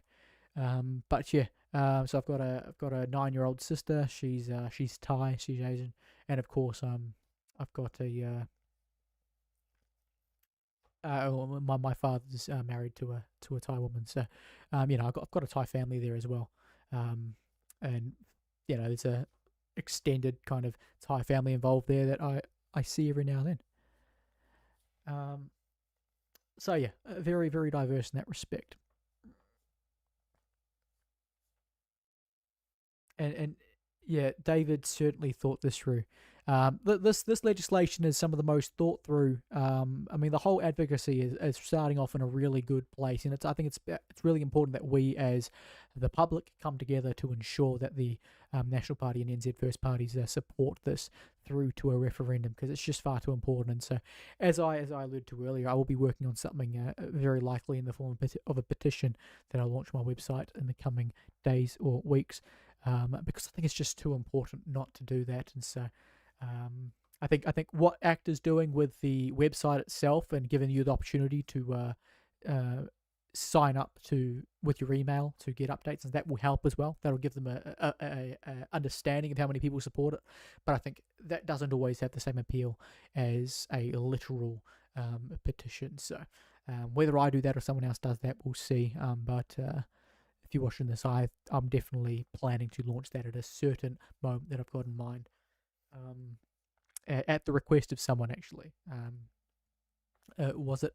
I think it was Sandy. Was it Sandy? I don't know. I forget. One of the lovely ladies that follows me. So yeah, at the request of someone or the suggestion of someone, I'll work on doing that. The biggest concern Dave has is the media is so against talking about the treaty principles. Questioning a bill itself is one thing, stopping conversations is another. Exactly, and it's actually, it's really disturbing. It's really disturbing how much the media think they have a monopoly on truth. They'll actually sit there and they'll tell you on a nightly basis that the treaty will be changing as a result of this policy. That's the intention, to change the treaty principles. Not change the treaty principles, but change the Treaty of Waitangi and what it says, to rewrite it. They will continue to push that narrative despite there being absolutely no basis in fact for it and evidence to the contrary. So how can anyone trust the media when they are lying to you so blatantly? It's actually disgusting. It's genuinely disgusting. What percentage Ashkenazi are you, Eric? Don't beat around the bush. As far as I'm aware, 0. I've no idea. I've absolutely no idea if I've got any Jewish heritage at all. So, it's something that I should find out. I mean, I certainly don't. On my Polish side, it's definitely not a Jewish last name. It's Flazinski. So, yeah. And it's interesting. Just imagine Eric Flazinski, wouldn't that? And that's why my my social media name is Eric. It's just kind of to harken back to kind of Eastern Europe a little bit, even though it's not a Polish spelling.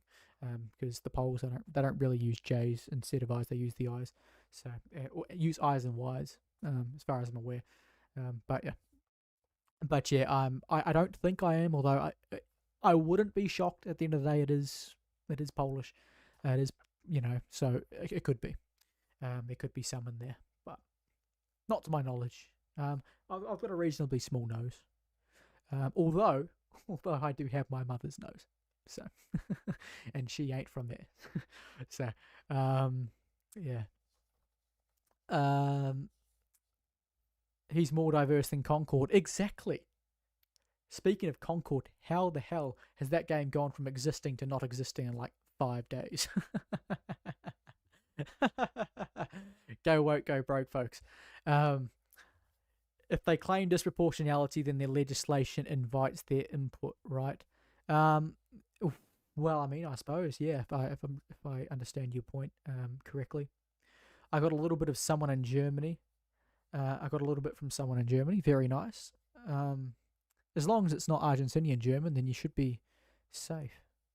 Because actually, what I loved to see the other day was a pro-Palestine or an anti-Israel protester getting absolutely told off by a tall, blue-eyed, blonde-haired police officer in Germany. I was like, oh, how times have changed. 80 years ago, that guy would have been aspiring to be, under the Fuhrer's command. But, nowadays it's just like, how dare you sit here and, call for the genocide of an entire ethnic group. So I like that. Tiny bit Jew, and my sister had to watch my face as she broke the news to me. So I suppose you're not a fan, huh? I'm relatively balanced on the issue. I try and deal with things from a fact-based perspective. I don't for a second ever sit here and pretend that there's no or that, for example, there aren't a lot of influential Jews in society, particularly in the US, and that's in part due to their community and their culture of being striving for greatness, really. So I don't for a second pretend that Israel has got a lot of influence over US politics, and by extension that affects all of US's allies. But I don't sit here and pretend that the entire ethnic group's an inherent issue.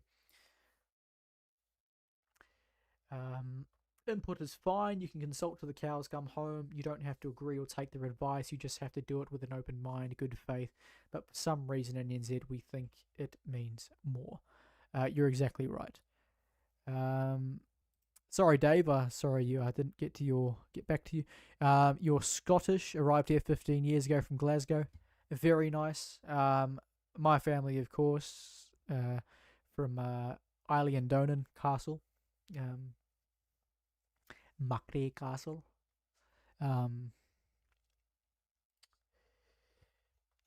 So yeah, I forget exactly what the region is, but I know the river is Loch Long, I believe.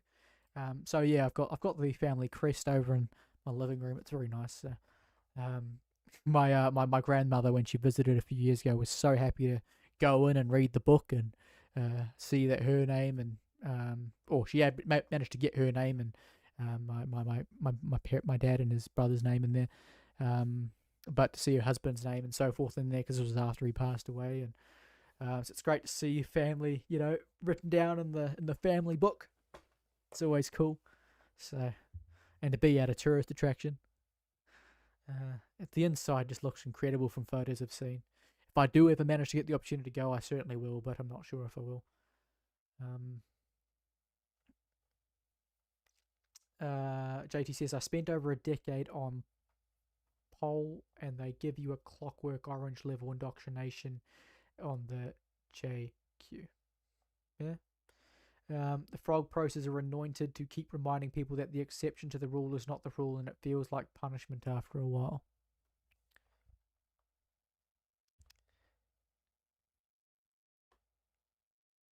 Yeah, Fingers Dave says the UK and Europe are in violent free fall as they try to pretend immigration isn't a problem.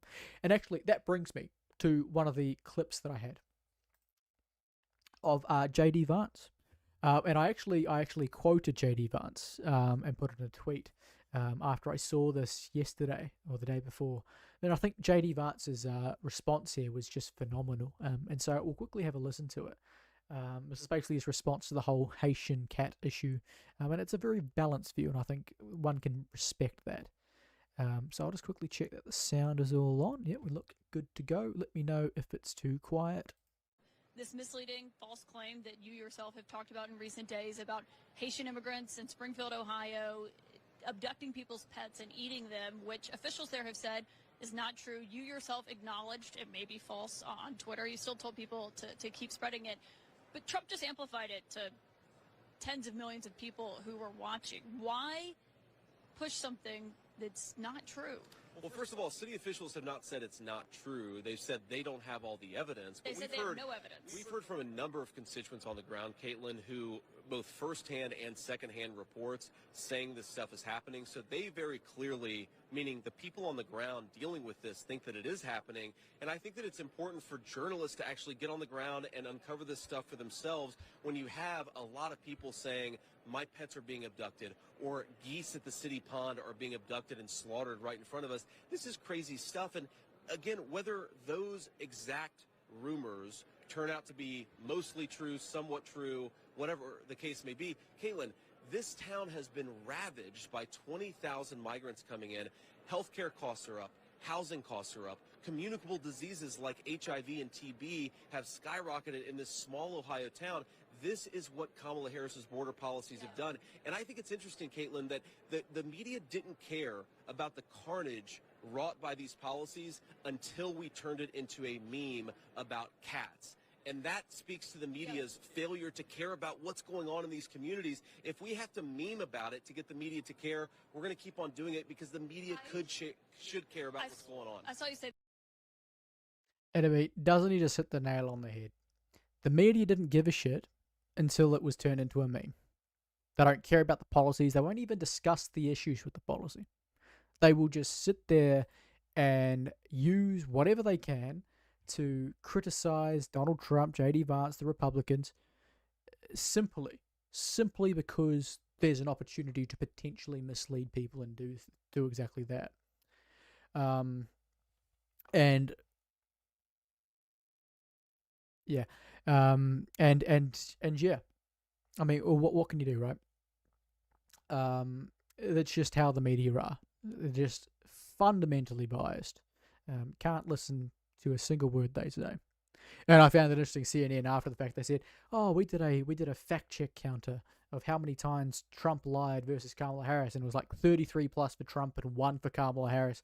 Then I go over to TikTok and find a guy who fact checks. He says he's got like over 20 examples of Kamala Harris lying, and actually he's making videos proving exactly how he can substantiate that. So it's just proving time and time and time and again.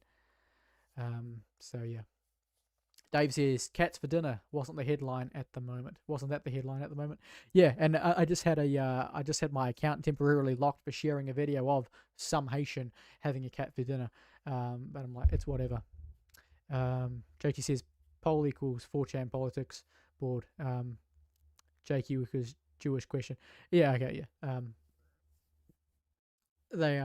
Yeah, I mean, I understood the last bit, but yeah, I wasn't quite 100% sure about the 4chan politics. It didn't really bother me. I understood what you kind of were getting at. And by the way, people, the hair's frizzy tonight. It's because I can't be bothered. Ooh, looking style, looking flash. It's late. But sounds good. That's good. They are eating the cats. Adverts are still louder. It's odd, not an issue as I have a volume button. All good, no worries. Yeah, this is about as loud as I can get the microphone without being overbearing. So, the STD is going to be a problem, actually, with the unchecked. Yeah, 100%. 100%. Need a meme with the Catwoman from The Simpsons. That's true. Actually, I've got a meme.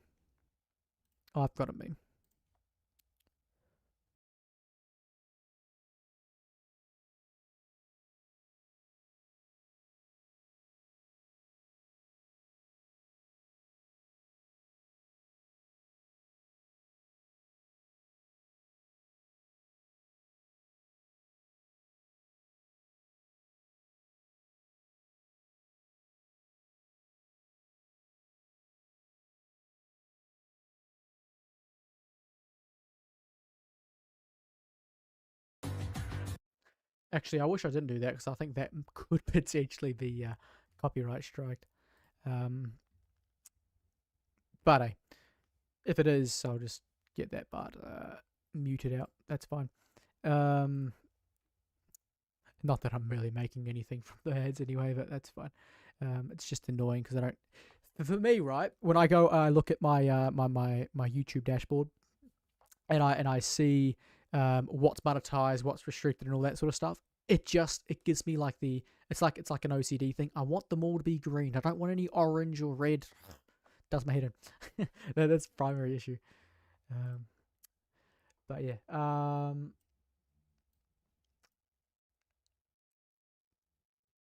That one with the army barracks was amazing. Oh yes, I did. I retweeted that for sure.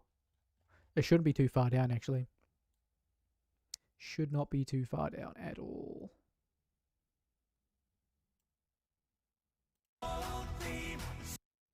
I'm not going to have the sound on for the same issue, but yeah. How cool was this? How cool was this? I mean, AI is just incredible, isn't it? And they're so cute.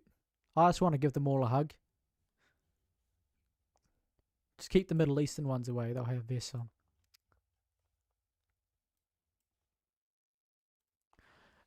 But yeah. Magnify and enhance again. This take will self-explode in 3, 2, 1. We got our man. Tape. Pink Panther is also appropriate for the meme hunting music. Yeah, 100%. Yummy is good, and they tried to stop him entering New Zealand. But further up says, Kamala saying something like, there's no American stationed anywhere in foreign country, and then the camera pans away from the TV. Yeah, I mean, that claim is utterly ridiculous. There are thousands stationed overseas. There are US military in Iraq right now. In Iraq. There was some fighting in, I believe, if not fighting, they were literally stationed in Jordan as well. So yeah, it's utter nonsense. It's nothing but a lie from Kamala Harris there, and that's one of the most blatant ones. Also, actually, the most blatant one was claiming that that Capitol Police died on January 6th. No Capitol Police officer died on January 6th, and no Capitol Police officer died as a result of January 6th, or at least not at the hands of those involved. There were some people who committed suicide after the fact. And there was one guy who had a stroke the next day and died from natural causes, as that's what the coroner said. So that's what it is. That's all that they can. That's all that they could substantiate, and it's not remotely true. Loch Long is in Argyle. Oh, is it? Maybe I should. That's fascinating. Good to know. Yeah. So thanks, Dave, for that. Fingers, Dave. It is not Dave 24/7. So yeah, and so yeah, I'm still not sure. I'm not able to integrate the TikTok chat. I'll have to try and figure it out for the future. But anyways, we'll move on. So I did have a couple more clips, and then I do have an article if you're interested. Just let me guys let me know if you are interested in going through the Verity Johnson, the boot camp thing is a PR debacle. I know it pissed me off when I first read it.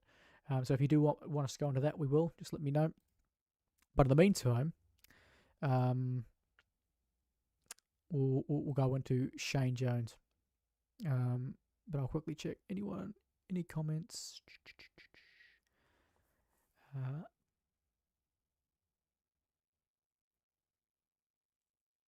Pull that up, Jamie, where Kamala talks shit about our army bases stationed overseas. In fact, I had no idea that she did.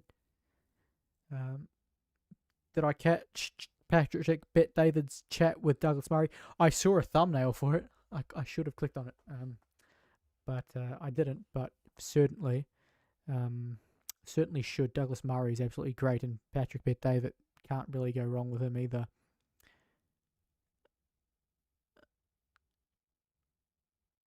Yep, picked up. There are 2 Daves. Tell him to change his name. Maybe I'll just call him Fingers. As that is how his name's Fingers Dave. So maybe I'll just call him Fingers. No dramas. But back onto this. Māori are not in jail because of colonisation. I concur, Matua Shane. I concur. Tēnā koe te māngai. To the Minister of Corrections, what consultation, if any, did he undertake with Māori before the government decided the treaty provision should be removed from the Corrections Amendment Bill, and is he concerned that this decision will increase the overrepresentation of Māori within our prisons? The Honourable Shane Jones. Sir, in respect of the question pertaining to consultation that took place during the election 2023. Does he agree that people in prison having access to their culture and identity is an important step towards successful rehabilitation and reintegration? Speaker, there are programs in our prison system, not the least of which is hokairangi, but if many of the prisoners practice their culture, they wouldn't be there in the first place. See, If now there that are is no treaty provisions, that is arguably the most savage response he could have come up with. But speak to the Hawkairangi program that he mentioned. I know the people who are responsible for making that. Great men, in my opinion. I have a lot of respect for them. They actually helped shape me to be who I am. And I was loosely involved with the Hawkairangi, but not directly in it. But I know people who were in it. I was involved with people who were in it, and very much mentored by the people who made it, to some degree. Certainly supported. And for me, the Hawkairangi program is something that should stay. I think it's very much like, so for example, you have, let's just say you need a rehabilitation pathway, right? There are many different ways that you can have a rehabilitation pathway when you're in the criminal justice system. There is, of course, the pathway where you just kind of go there, you sit in a cell, then the judge or the parole board will tell you, oh, we want you to go do this AOD course over here and we think that's sufficient or whatever. But then there's things that are a bit more in depth, more tailored to you specifically and what you think will, and what they think, as well as what you think, but what they think will benefit you the most in the long run. So for some people, that's a very individual-based program or series of support that might involve psychotherapy. So in my case, it was intensive psychotherapy on a one-on-one basis for several years. And I did do some, group-based stuff as well, which did help. But the main core basis of my rehabilitation was psychotherapy, and working one-on-one with a psychologist and a psychiatrist. And so that was how I did it. And from there, I just worked on reintegration, going out into the community, doing things, spending time with family.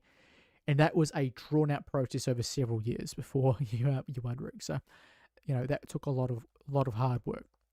Then there's the Hawkairangi program, which is another thing altogether, which is a Māori-based program that is involved on Māori immersion. So basically you have a set routine, and this is the important part, it's the routine. And it's the moral principles that they're instilling, which is the important part. They get up in the morning and they have modako or some other form of exercise. And they have a bunch of other responsibilities associated with being there as well. And there's the expectation that they participate, otherwise they're gone. They're going back into the general population. And it is worth bearing in mind, you don't have to be Māori to participate in this either. I am Māori, but I had the opportunity to do it. I didn't want to, and that's fair. But I know a non-Māori who did participate, and he enjoyed it. He got a lot out of it. So it's rooted in a few different Māori customs, practices, things like modako, and that's how they get everyone in the unit engaged in some form of routine and different ways of thinking, a different mindset. And when you're in that different mindset, it then becomes easier to engage with your drug and alcohol treatment and with your other forms of mental health treatment, and overall reshape your ways of thinking so that you can better reintegrate into society and prevent yourself from rehabilitating. Of course, it's not a perfect system, but compared to the normal kind of rehabilitation provided to people in prison, it is a far and away a better program than most. So I have a lot of respect for the Hawkairangi program particularly, and it is, again, only because non-Māori can technically do it. And because of that, I've got no issue with it. Only because it works, or at least it helps. Certainly better than status quo. So, yeah. some people may not agree with that, but I've seen it firsthand. I know people that have benefited from it. I know the people who created it. So it's something that I have a more insight than average person, let's say. Within the Corrections Act and no active strategy to reduce the overrepresentation of Māori in prisons, given Hōkairangi expires this year, how will corrections be held accountable for reducing the overrepresentation of Māori in prison and meeting their obligations under Te Tiriti? Speaker, firstly, there are no obligations in terms of the prison system under Te Tiriti o Waitangi, which is best described as the Treaty of Waitangi, an indivisible document not to be dismembered. In respect of initiatives to deal with the disproportionate number of Māori, it's about time this House thought about the disproportion of Māori victims. I mean, is he concerned? Isn't he just incredible? We'll get back to the video in a sec, but isn't he just incredible?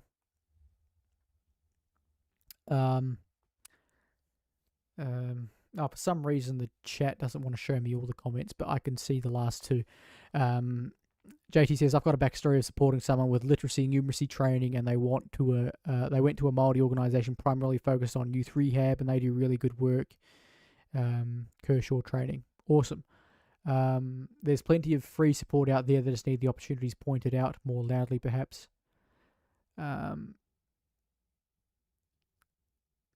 Isn't that a Māori issue more than a prison system issue? What does she want? Māori inmates to be released? Well, exactly right. What does she want? It's not the prison system's fault that a Māori commit more crime. It's not the prison system's fault at all. Now, I did just release a video today outlining that the judges are contributing to our recidivism problem, but it's still not the judge's fault that the guy committed a crime in the first place. So that's worth bearing in mind. And quickly, Fingers Dave goes and says, outstanding. I'm Fingers Dave as I have 2 missing. Ah. Well, great. I'll just call you the the 2 fingers missing bloke. Yeah, that's it. That's fascinating. Te Moana Johns, welcome. I haven't seen you in the chat yet. As I recall, Māori kept ourselves out of prison before urbanisation, and Māori can keep themselves out of prison now. 100%. In fact, you'll be surprised how many Māori are not from urban regions. But yeah, urbanisation. I don't really think urbanisation is to blame for the number of Māori in prison. Personally, Te Moana, but thank you for commenting. JT says, yeah, no one wants to address behaviour, and it surprised me that Māori want to point out their own demographics in prisons. I can't believe it's real. Well, you know what? I think the first step to fixing a problem is acknowledging there's a problem. But the problem is you cannot then fix that step if you don't acknowledge why that problem exists, right? If you ignore why that problem exists, you can't actually fix it. Dave247 says, here's a thought, don't do a crime, and guess what? You might just break a cycle. Exactly. And stop associating with people you shouldn't, because that'll help as well. That'll certainly help as well.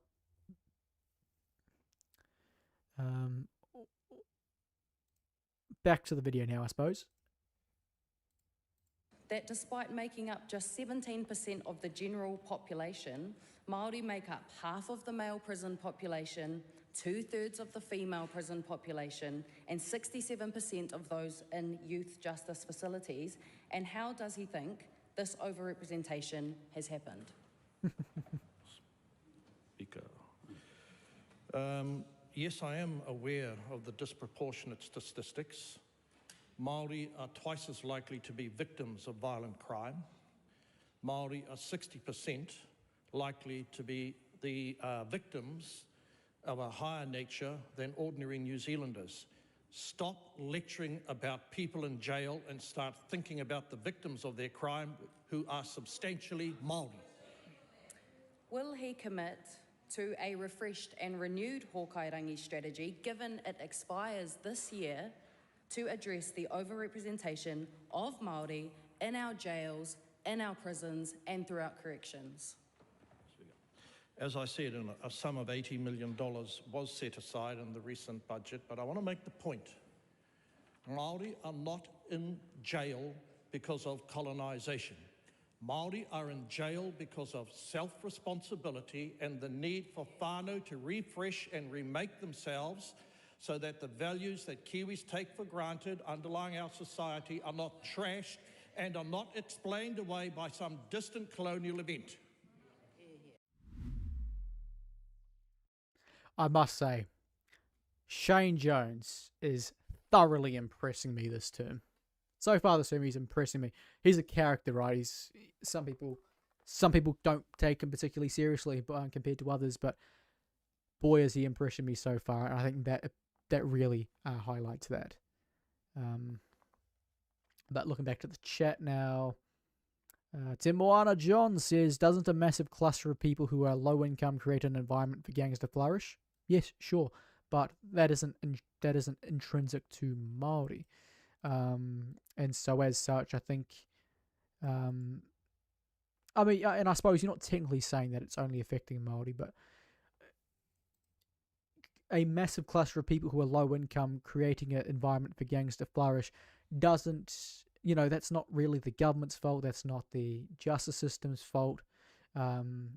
It's in part the government's fault, I suppose, but that affects many different people. And so I think, with at least reference to this particular clip that we've just watched, I think it's important to try and acknowledge that we are discussing Māori particularly and what is causing the overrepresentation for Māori. And whilst we can acknowledge, sure, overrepresentation in poverty statistics and so forth definitely has a part to play in that, I think it's more so personal responsibility and accountability than anything else. At least that's how you break the cycle. I think Māori are the worst enemies with respect to not breaking the cycle. Dave247 says, "One of the biggest issues is the home, but if you relocate them, that is considered a crime. I guess they don't want solutions, they want control, they want to be a victim because that translates to power and money." I think in some cases you'd be exactly right. JT says, "There's no incentive for success if people who don't contribute don't have to sacrifice. It takes hard work to be successful. There's no nepotism despite the insistence, and DEI sets up Asians to thrive when Pākehā step down." Okay. I think Asians thrive regardless of what happens to Pākehā, to be honest. They just have that mentality. Dave says, "I like Shane. He calls it as it is. That guy is the man." Okay, so I think I can see where Tim Moana Johnson's coming from. Pretty based. I'm not saying it's intrinsically Māori. I'm just saying there's a correlation between urbanisation and Māori crime increasing. Yeah, I think that's fair enough. I think given the disproportionate amount of representation in lower socioeconomic areas, that could be argued. JT says, "Get the bums off the couches and into the workforce so they can be somebody." I think there are definitely too many people on the benefit who aren't pulling or aren't trying as hard as they could. And Dave says, "I think we know the answer. It's just not PC and it hurts."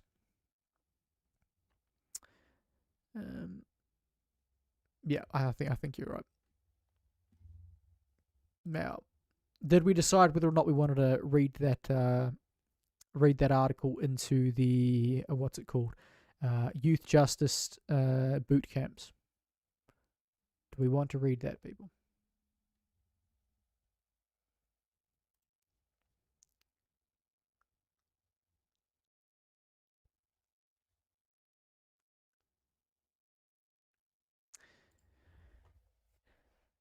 Actually, but before we do that anyway,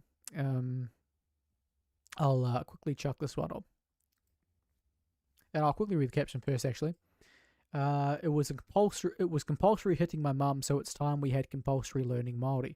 While I've always respected Pete Sharples, I struggle with this view.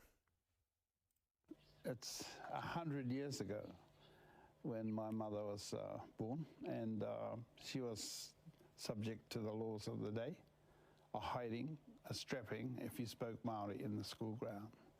You got to... Yeah, so for a former member of parliament, that is a disgusting way to start, because He said the laws of the day. That was never a law. There were policies implemented by schools, but they weren't laws.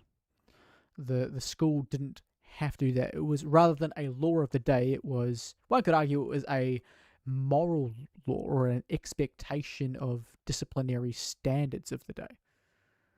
But a law of the day is stretching it a touch too far. For sure. It's certainly doing that.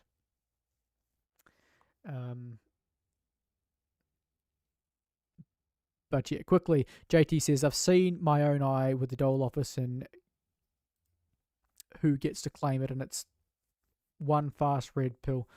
Patch gang members talking on speaker with their feet on the furniture, waiting for their meeting for why their benefit got cancelled. They have total apathy for claiming it.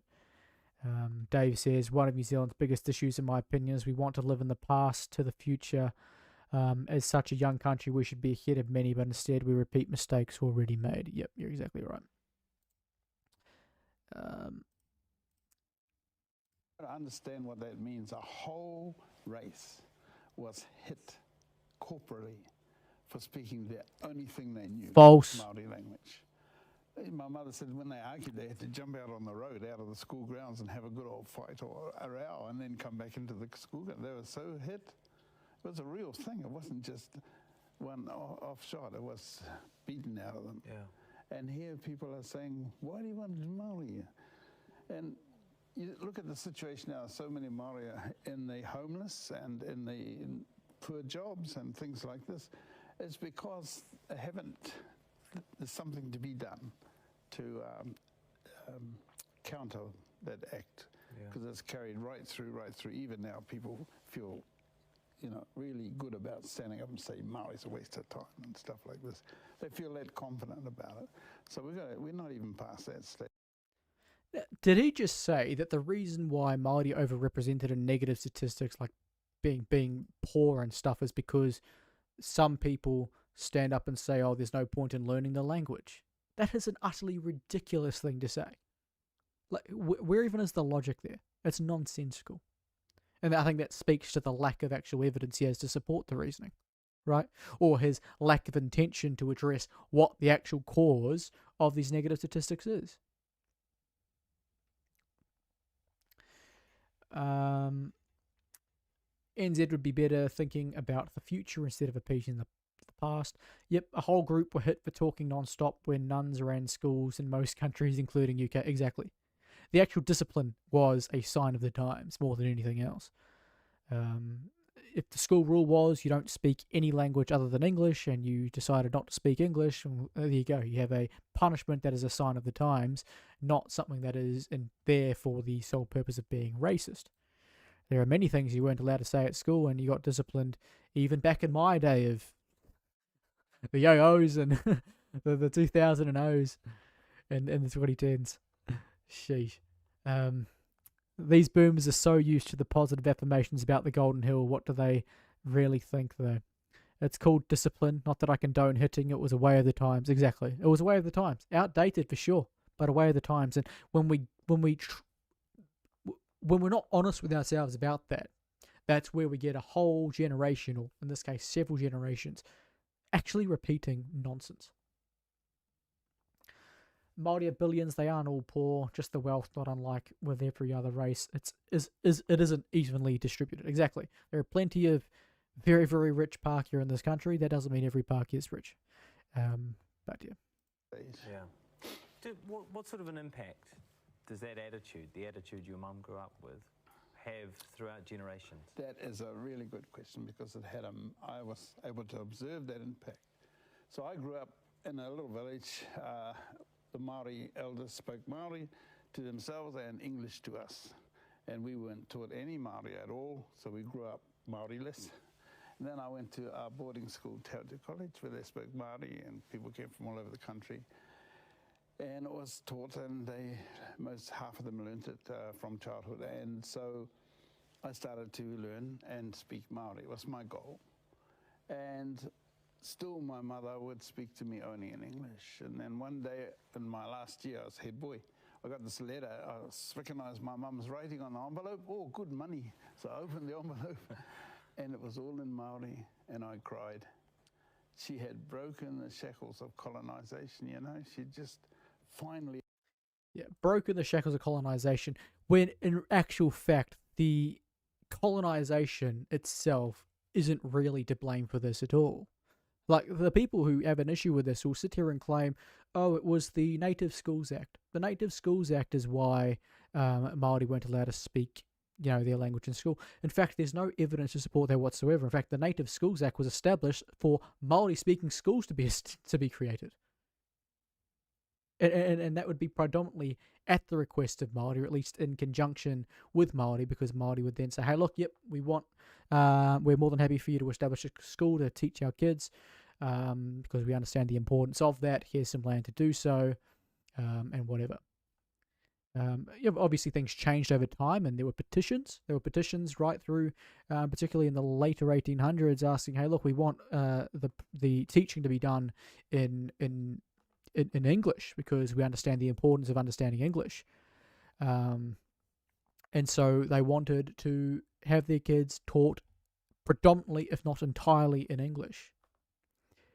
And then some people will go and cite a piece of legislation or a part in the law where it says that there is, the Māori was not allowed to be taught without a certain consequence.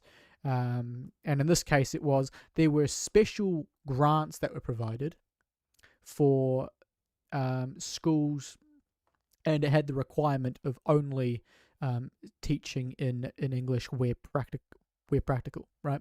And it was a very, very select few grants, and it was a very small thing in the grand scheme of education and educational policy at the time. So it's like, to suggest that it was the law that they weren't allowed to speak Māori in schools, when all it was there was a grant available for a time where you needed to prove that you were teaching in the language that was generally expected from all parties. It's just gaslight. It's nonsense. And a quick reminder: the change from teaching in Māori to English was requested by Māori. And the whole idea was that at school they'd be taught English, and at home that would be the responsibility of whānau, iwi hapu, to teach the young people how to speak their language and their culture. And as Peter Sharples there is quite clearly outlining, he wasn't being taught that by his leaders, because they, for whatever reason, decided they wouldn't teach their kids how to speak Māori. Maybe they decided, we don't want to teach them Māori because if they then go to school and start teaching or start talking what we've taught them, then they'll get hit. Perhaps it's a selfless reason like that. But I think they're ignoring why they were being hit. And they're ignoring the fact that the whole intention of the move to teaching in English was so Māori could succeed whilst their family taught them Māori at home. That was the agreement. That was the acknowledged discourse for decades. JT says, plenty of Māori suck eggs from the corruption further up the food chain, I'm sure. I mean, speaking of JTs, John Tamihere, the base in Hamilton is Māori Empire. Dave 24/7 says, this may sound bad, but Māori really is a dead language in as much as it has little use. Latin is also a dead language, but it does help with science. I think there's a place for Māori, but I don't think it's ever going to take off to the point where people can use it in a bilingual like you do in Canada with, French. But I don't think it'll ever get to that point. Maybe. But yeah. Maybe, but yeah, I don't know. Over on TikTok, we got T saying youth justice boot camps would be soft these days. I think there would be a fair bit of cultural sensitivity in education. Fingers Dave says, JT, you ain't wrong. My friend worked at Dole office. Māori were untouchable. Māori in 19th century decided to talk and teach only in English. At least that's what I recall reading. You recall correctly, Fingers Dave. Back to this. He admitted that he's been processed. And from that day on, she spoke Māori all the time to us kids and that. But it was, and that's happened to all the families, you know. They've been suppressed. And if you're suppressed about something as major as your language, your reo, then it affects the way you look at life and you feel secondary because your English isn't up to scratch when you're doing something. And so it's time New Zealand took the bull by the horns and said, yes, compulsory Māori, let's go. Because it was compulsory hitting my mum. There's no choice. We had... Again, a lie. It wasn't compulsory hitting your mum. It was entirely up to the school as a disciplinary measure against what they deemed to be a school rule. It wasn't codified in law anyway whatsoever, so it was not compulsory. Had no choice. A whole generation of Māori after the colonisation wars and the death of heroes and things like that. So it was quite an impact, the colonisation of New Zealand. A lot of people don't know the story properly and they should learn, you know. So then They don't know the story because it's nonsense, of course. Of course. It's being misrepresented. It's not nonsense, but it's being misrepresented, and it's leaving out key facts which dramatically change what actually happened, dramatically changed whether or not this was some evil colonization ploy to oppress a minority. That just simply is not the case. There is no evidence to support that. not understand their neighbour. You know, a lot of the time we hear this argument that Māori isn't worth learning because you can't speak it overseas. It's not a language that's spoken in any other countries. What do you say about that? I don't think that's even a relevant argument. It's not even part of the argument at all.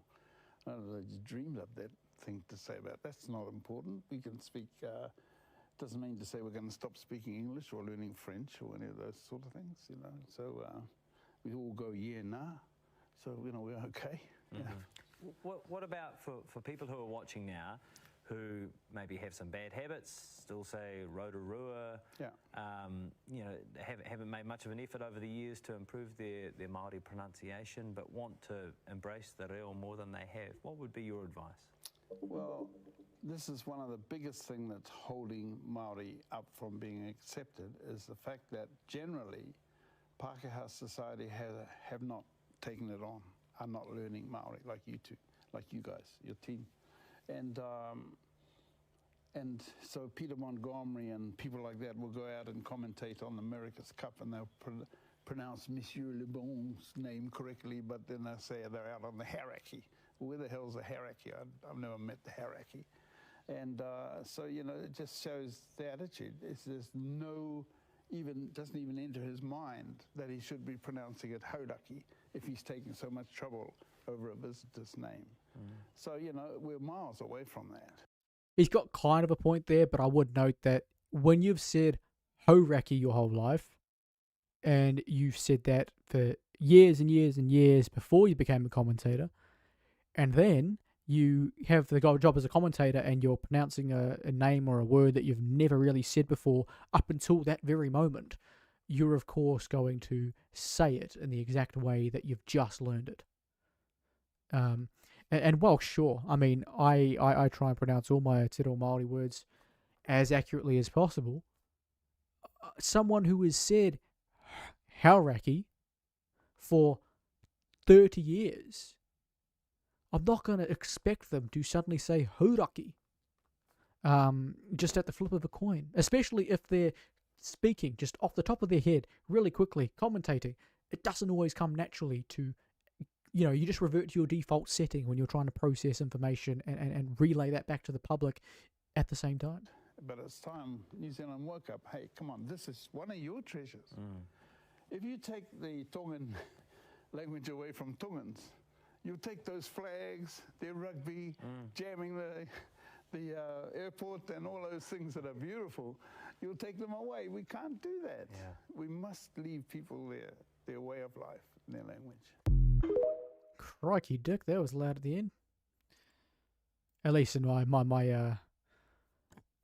earphones are really loud. Let's look. Dave says, I understand how preserving Māori is important to Māori. I just oppose it being forced on everyone else. Exactly. Looking at you, Auckland Transport. I mean, like, straight up. Britomart is now the secondary name of Britomart train station. It's now Waitemata.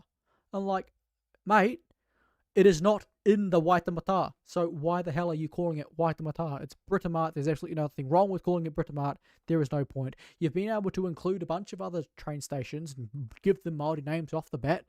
And you've been able to rename a couple other ones. Like Mount Eden's no longer going to be called Mount Eden either. It's like, you don't need to do it. Goodness gracious. Britomart is the one name I just don't think is touchable. You should not touch that one. It's iconic. It's iconic. I remember as a kid being on the train when they still had the people that came and did the tickets on the train while you were there and saying, oh, going to Britomart was like an adventure. It's not the same. It's not the same. You're ruining my childhood. But yeah, we understand it's important to Māori, or not every Māori, but some Māori, and that's great. But don't force people to learn it. Forcing it in schools is utterly ridiculous.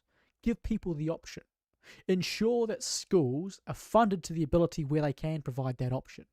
But it should not be forced. Would I be in support of mandating it as an option?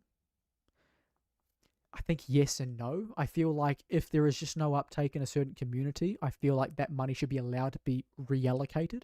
But at the start of a year, for example, if they expect demand for it at the start of the year, that money is automatically repurposed to ensure that there's a teacher available. I don't know. There's a workaround, because I don't think it would be viable to put a bunch of money aside and have a teacher if no one wants to take it up, right? Or just have a teacher that can do two jobs. JT says, Pākehā have been huge cheerleaders for Māori causes, especially since the Motua Gardens tensions. The work needed has been getting done already until the train went off the rails. Exactly. There are so many Māori that are actually contributing to this stuff, and we just get totally, taken for granted. I'm in total disagreement about the forced te reo. You think it's an awesome idea? Yeah, I just don't, have you learned it? Mandatory te reo courses would put off disloyal migrants sponging NZ resources only to cash. Okay, I understand your reasoning now. That's not bad. But stuff that'd make me want to leave. I don't want to be mandated to do it just on principle. I'd refuse to do it on principle even if I wanted to do it. JT says, I get paid to look after and support God's children who are vulnerable. It's a good deal. Fair enough. You watch Te Karere at work. I mean, I enjoy listening to Scotty Morris. In fact, I took a piss next to him at Mount Smart once. But yeah, that's about my only. If we lose Māori language, it would be devastating to New Zealand's fingerprint. Oh yeah, I 100% don't think we should lose it. You can preserve something without wiping it out. Look at religion. Yeah, I mean, you can preserve something without mandating it, for sure. And the reptilians at the Vatican are gatekeeping lost scripture, and it's not at all appropriate. Yes, well, they're gatekeeping the lost scripture because when the frogs run out of toilet paper, they need to rely on the scripture. Quick look over at TikTok. Have any comments here? Oh, yes, we do. Rain God says, Kia ora. First time here. Well, thank you for tuning in, Rain God.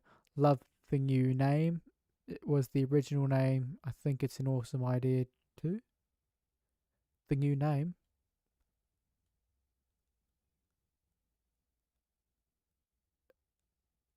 Oh, cool. I have no idea what's going on here in this chat, and no one can see it except for those on TikTok, so I'll just leave that as it is. Can we all shout out locations? North Shore, Auckland.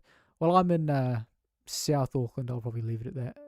Some people will know, but South Auckland gives you a general idea. But yes.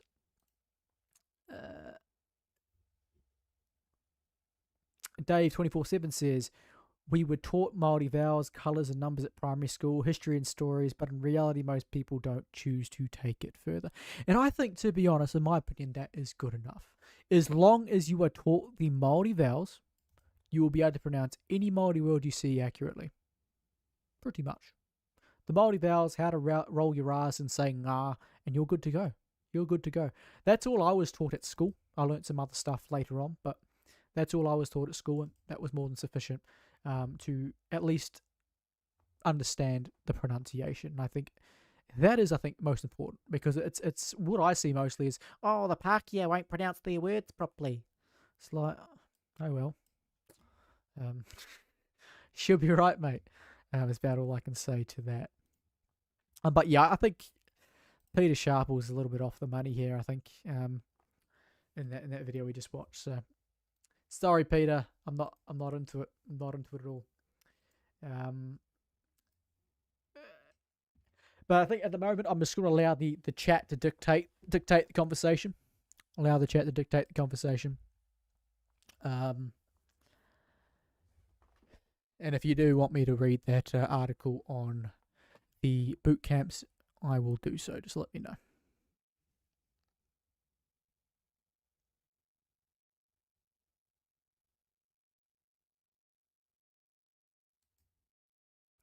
What the hell? So a guy named Rain God on TikTok appears to be talking to himself in the chat.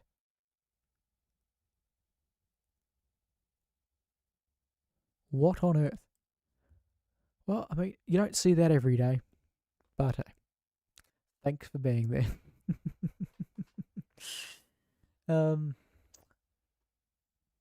Based on NZ Asian population boom, Māori may be the least of our worries. Asian being general reference, including Middle East, not Chinese, which people often think of. I don't think Middle East is included in the Asian numbers. I do not believe they're included in the Asian numbers. But of course, I do believe the Indians are. So, yeah. Although, what are you more concerned about? What in terms of immigrants from Asia, would you prefer the Chinese or Indians? I feel like you never don't need an Uber. Ubers are so useful. And I mean, I don't want to stereotype, but let's be real. They come over here, they have what they have, and they utilize the skills available to them to make money. And in many such cases, with their limited English education and so forth, that is being an Uber driver or so forth. That's a stereotype, sure, but it's a reality of life. I feel like there are probably more high-skilled workers coming from China, but overall I feel like they each play their role. But of course you do want to put a limit on that. Lots of Pākehā stumble rolling the R's, but as long as an effort is made, no one will bail you up for that. Exactly. If you say Murray's, yeah, come on, at least try. Yeah, I mean, I know people that say Maoris. I'm like, I would rather you say Mouldy as in Mouldy. At least that's close to saying Māori. Maori is just and I find that awkward to say Maori. Māori is easier. Indians are far less competent, but are more willing to kiss ass. Well, I mean, yeah. I mean, I know my mate works with a few Indians at Pack and Save, and he's like, oh, they're so useless. It's like, oh well, you know. I suppose it depends. If it depends on the power structure. I think if you've got, yeah, it really depends on the power structure, the hierarchy in the business. Will depend on how competent they are. I feel like you'll find Indian businesses are more likely to be exploiting their own people than other, let's say, immigrant families and so forth. Like the amount of, like, I think there was a story in Hamilton of an Indian restaurant literally basically almost committing slave labor against other Indians. It's crazy. Chinese spitting drives me up the wall, but they know how to behave themselves. Yeah. Just say bro, lol. Good morning, Simon. Good morning, Simon. I've been going for 2.5 hours. And you are the first person to comment on X. Which is wild, because X still carries the viewers. X carries the viewership, but at least in my case, YouTube carries the comments. But I can't complain with that.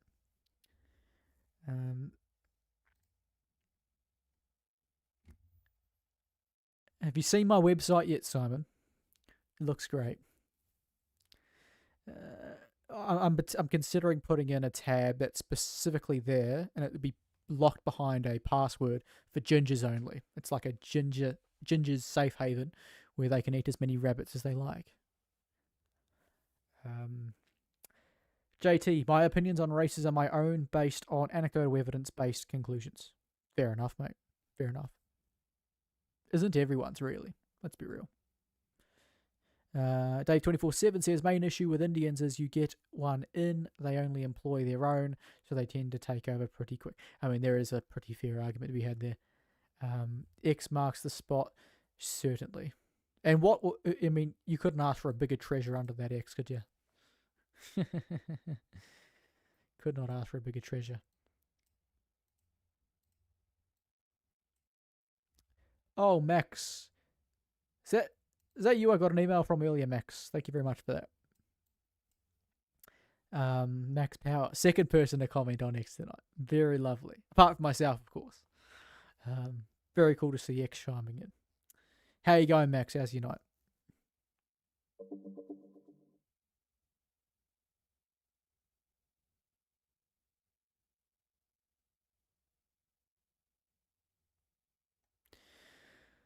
Alrighty. In case you haven't seen the polling, let's have a go over the polling. So, the rolling median of the last 5 polls, as of now, but I think these polls kind of came out start of this month, end of last month, or at least the most recent couple. We've had not too much of a shift for the coalition. JT quickly says, isn't free speech without a killjoy babysitter just the bee's knees? Isn't it lovely? Isn't it lovely? All right. Now back to the polling. Opinion polling for the 34th New Zealand Parliament. Rolling median of the last 5 polls. National up 0.3% to 36%. That's a pretty baseline for them. That's more or less their average since the election. Labour. This is lower than their election night result. Down 1.3% on last month. Essentially, I think 8th of August was my last update before this. Down 1.3% to 25.9%. Greens down 0.3% to 13%. ACT is down 1 to 9.1. It's marginal. Again, New Zealand First marginal, up 0.3 to 6.5, and Te Māori down 0.6 to 3.5. And for the seats, that means +1 for National, -1 for Labour, +1 for ACT. And because of the overhang, it'll only show as the opposition losing 1 seat, despite the fact the coalition gains 2. So that shows 51.6% support for the government, up 0.5%, I should say. That's pretty good. I think the election was still a little bit more than that, though not too much more. Opposition down 2.2. That is a big drop in the context of how the polls have been going. Down to 42.4. It's not particularly close, even if the media wants to portray it as such. And so that's a 10-seat lead, 10-seat buffer. In fact, if it wasn't for that overhang,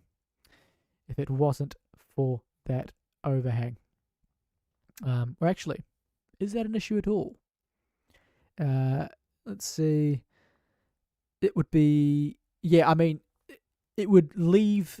Let's say if New Zealand First kind of just checked out for a second, that would leave it 58 to 56, with pretty much New Zealand First being the deciding factor in every single piece of law coming through Parliament, or every bill. So yeah, they still need it. It's not the majority that they would need in order to do it without them. But at the same time, technically, with NZ First on the crossbenches, they could negotiate a lot of policy anyway. But that's essentially what's happening, but just in coalition form.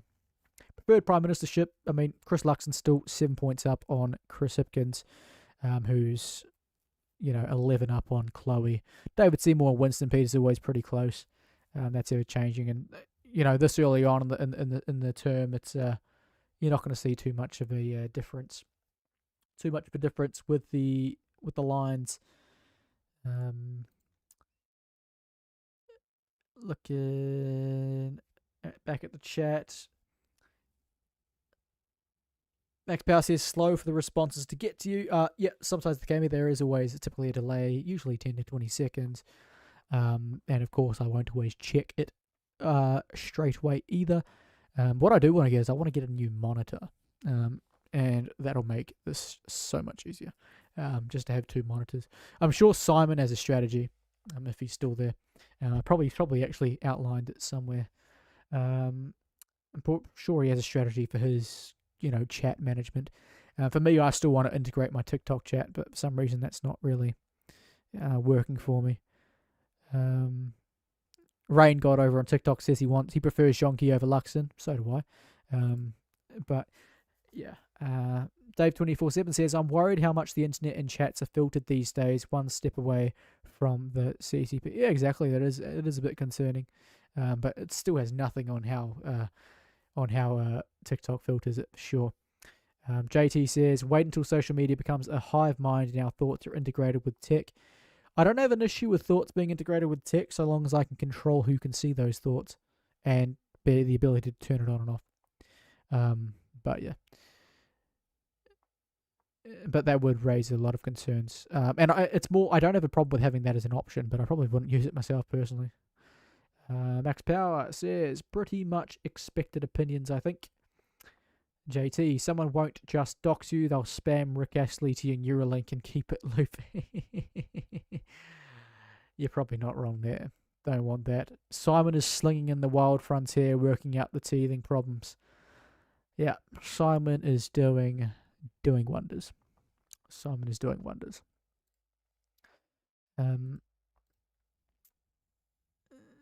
But in case we didn't know what the support for Act Treaty Bills, what Treaty's Principle Bill was, and this is what David Seymour held up in Parliament the other day.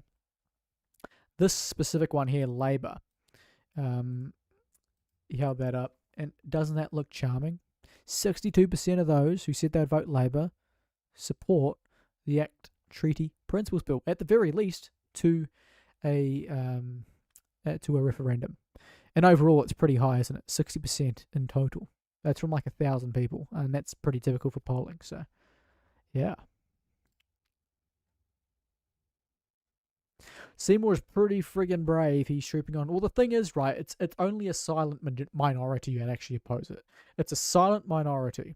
I should say, a loud minority who oppose it, and a very silent majority who support it. And so that gives him a little bit of confidence that he can push through with it. I mean, outside of it only being a minority that oppose, you've got the issue of the judiciary and the academics taking issue with it because they're ideologically captured and don't give a shit about the truth. And so that's the fundamental issue. Because those people have and the media, and because those people have such a platform and such a loud voice, despite only being a select few people, it gives the impression that Seymour's being brave. Now, he is being brave to the point where he is going up against a radical movement, right? A radical movement. I myself have faced this issue and I'm a nobody by comparison. I mean, I receive, threats all the time. I was threatened with violence in person when I attended the last treaty or Toitu Te Tiriti activation. Only by one person, but nonetheless. So yeah, sort of expecting somebody to try and attack him. Yeah, I mean, it's more than possible. We should definitely be on the lookout. Not be too careless.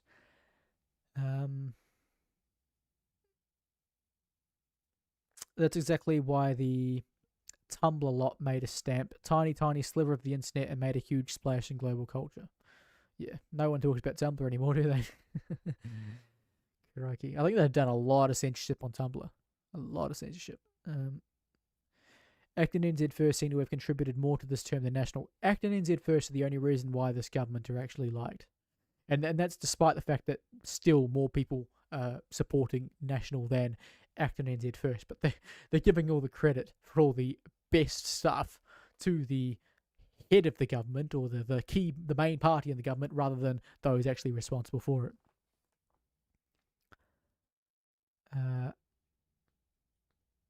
Women's takes in early internet days were met with hostility, so went fiercely tribal and hell-bent on sabotaging male talking points in the late 2000s to now. Yeah, that makes sense. Tits or get the fuck. Yeah.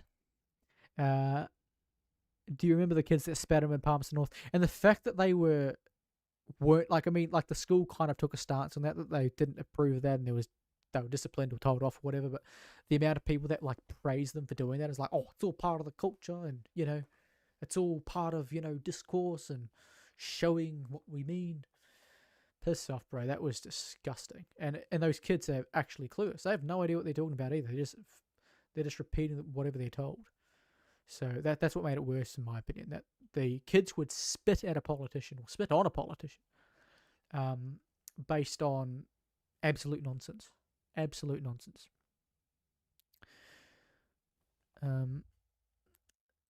Yeah. Reality Check over on TikTok says, I voted for Winston. Very good, very good. Yeah, he I think New Zealand First, the hidden gem in the coalition, hidden gem, doing far more than they're giving credit for.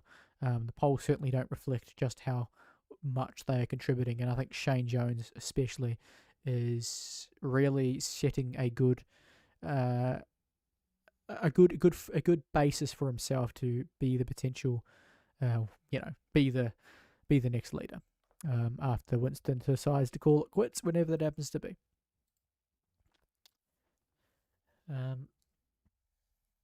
Non-violent protests. Oh, what are you on about? Yeah.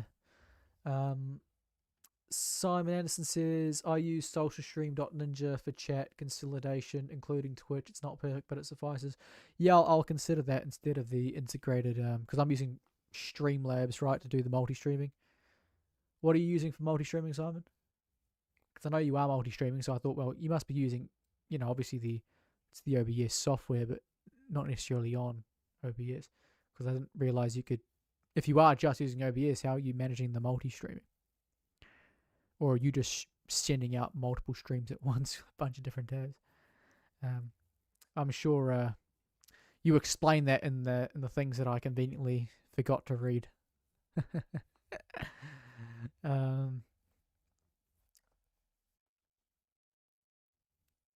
NZ First keeps Nats in check. 100% they keep Nats in check. I mean, they were formed partially out of out of National at the end of the day, even if you could argue partially out of Labour, kind of once you had the likes of Jones and that join. Restreamer. Oh yeah, Restreamer. If it's is there a subscription to do the multi-streaming? I'll have a look at your Substack after this anyway, but because the only reason why I would move away from what I am using is if it's either a cheaper subscription or no subscription at all. Because I do believe I did look into Restreamer and I think there was a subscription, but this one seemed to generally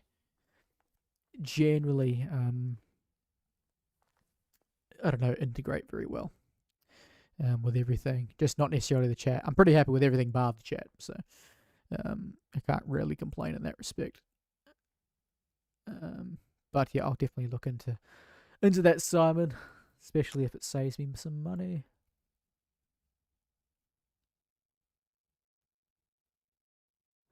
Yeah, I mean, that 20-30 seconds extra on Simon, I'm trying to figure out whether maybe that's just because of the number of how he's formatted his chat rather than the actual service he's using. It's all free, everything. Okay, I definitely have to better look at that then, Simon, because that'd be in my best interest for sure. Especially because I need to. I'm gonna. Actually, do you know any?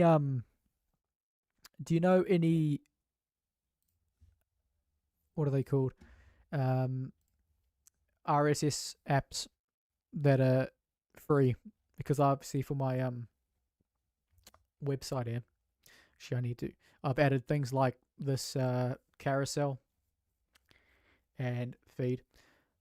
Do you know any free versions of that? I'll obviously keep looking, but I only just rushed that in today, so it's whatever. Actually, I probably shouldn't have brought that up because I'm not quite sure what's on that screen, but whatever.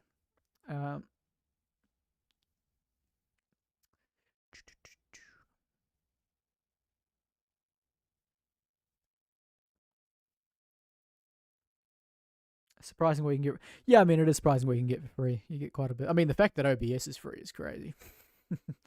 Absolutely crazy what you can do with OBS and that being free. The feeds or the app. Well, I mean, it's just, it doesn't have to be an app per se, but a website that does the same thing.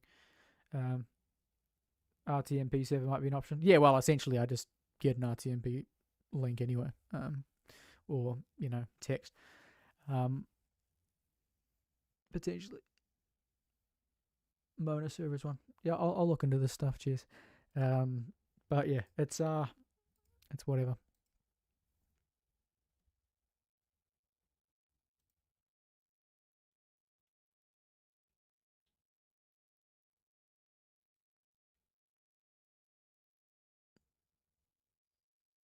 Yeah, the HTTPS direct loads a directory listing rather than a site. You need to disable TLS version 1, TLS version 2. Do this by adding this directive to your Apache. Cheers, Simon. I was trying to figure out how to fix that. So I was like, whatever link I send, I'll just ensure that it doesn't have the HTTPS. But yeah, I'll get to that later. Cheers. But anyways, people, I've been going, nearly 3 hours. I need to make food and then go to sleep. So, thank you everyone for tuning in. Make sure to go check out the website. I'm making quite a lot of changes quite quickly, so it should speed ahead. I'll have a bunch of new tabs available, and do keep an eye out for a further announcement on this. For the interview I'm doing with NZ Media Watch, mainly as an opportunity to platform the treaty issues and give people a bit more of an insight in a bit more of a formal format, and that should be good. And we'll leave that for another day. And remember, if you do have any questions about the treaty, go to that website, treaty.nz. So easy, all there for us. So yeah. Made it past midnight and didn't turn into a pumpkin. Exactly. And thank you for the people on TikTok who managed to find the chat despite them shadow banning it. And to the one Twitch bot who popped up in my chat. That's crazy. Cheers, everybody. I'll switch to my end screen and then put music on for 5 minutes. Did that YouTube comment about risk assessment from police make you second guess? Yes, it did. Yes, it did, JT. And with that, I think we'll end off.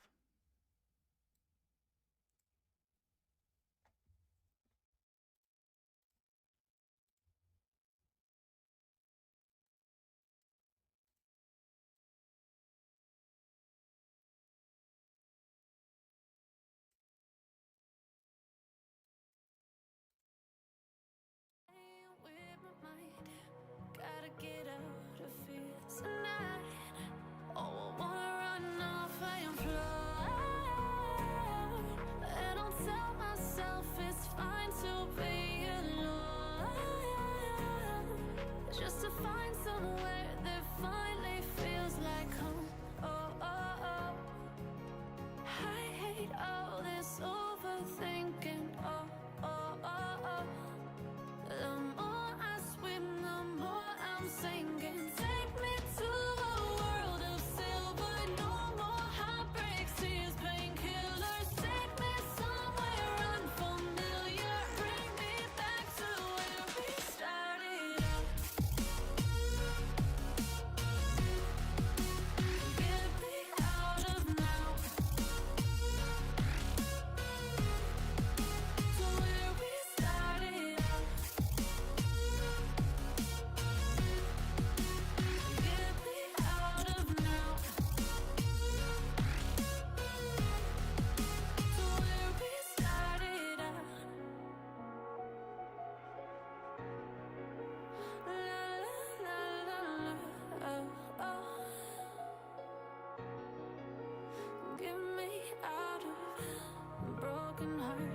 starting fights, turning truth to lies.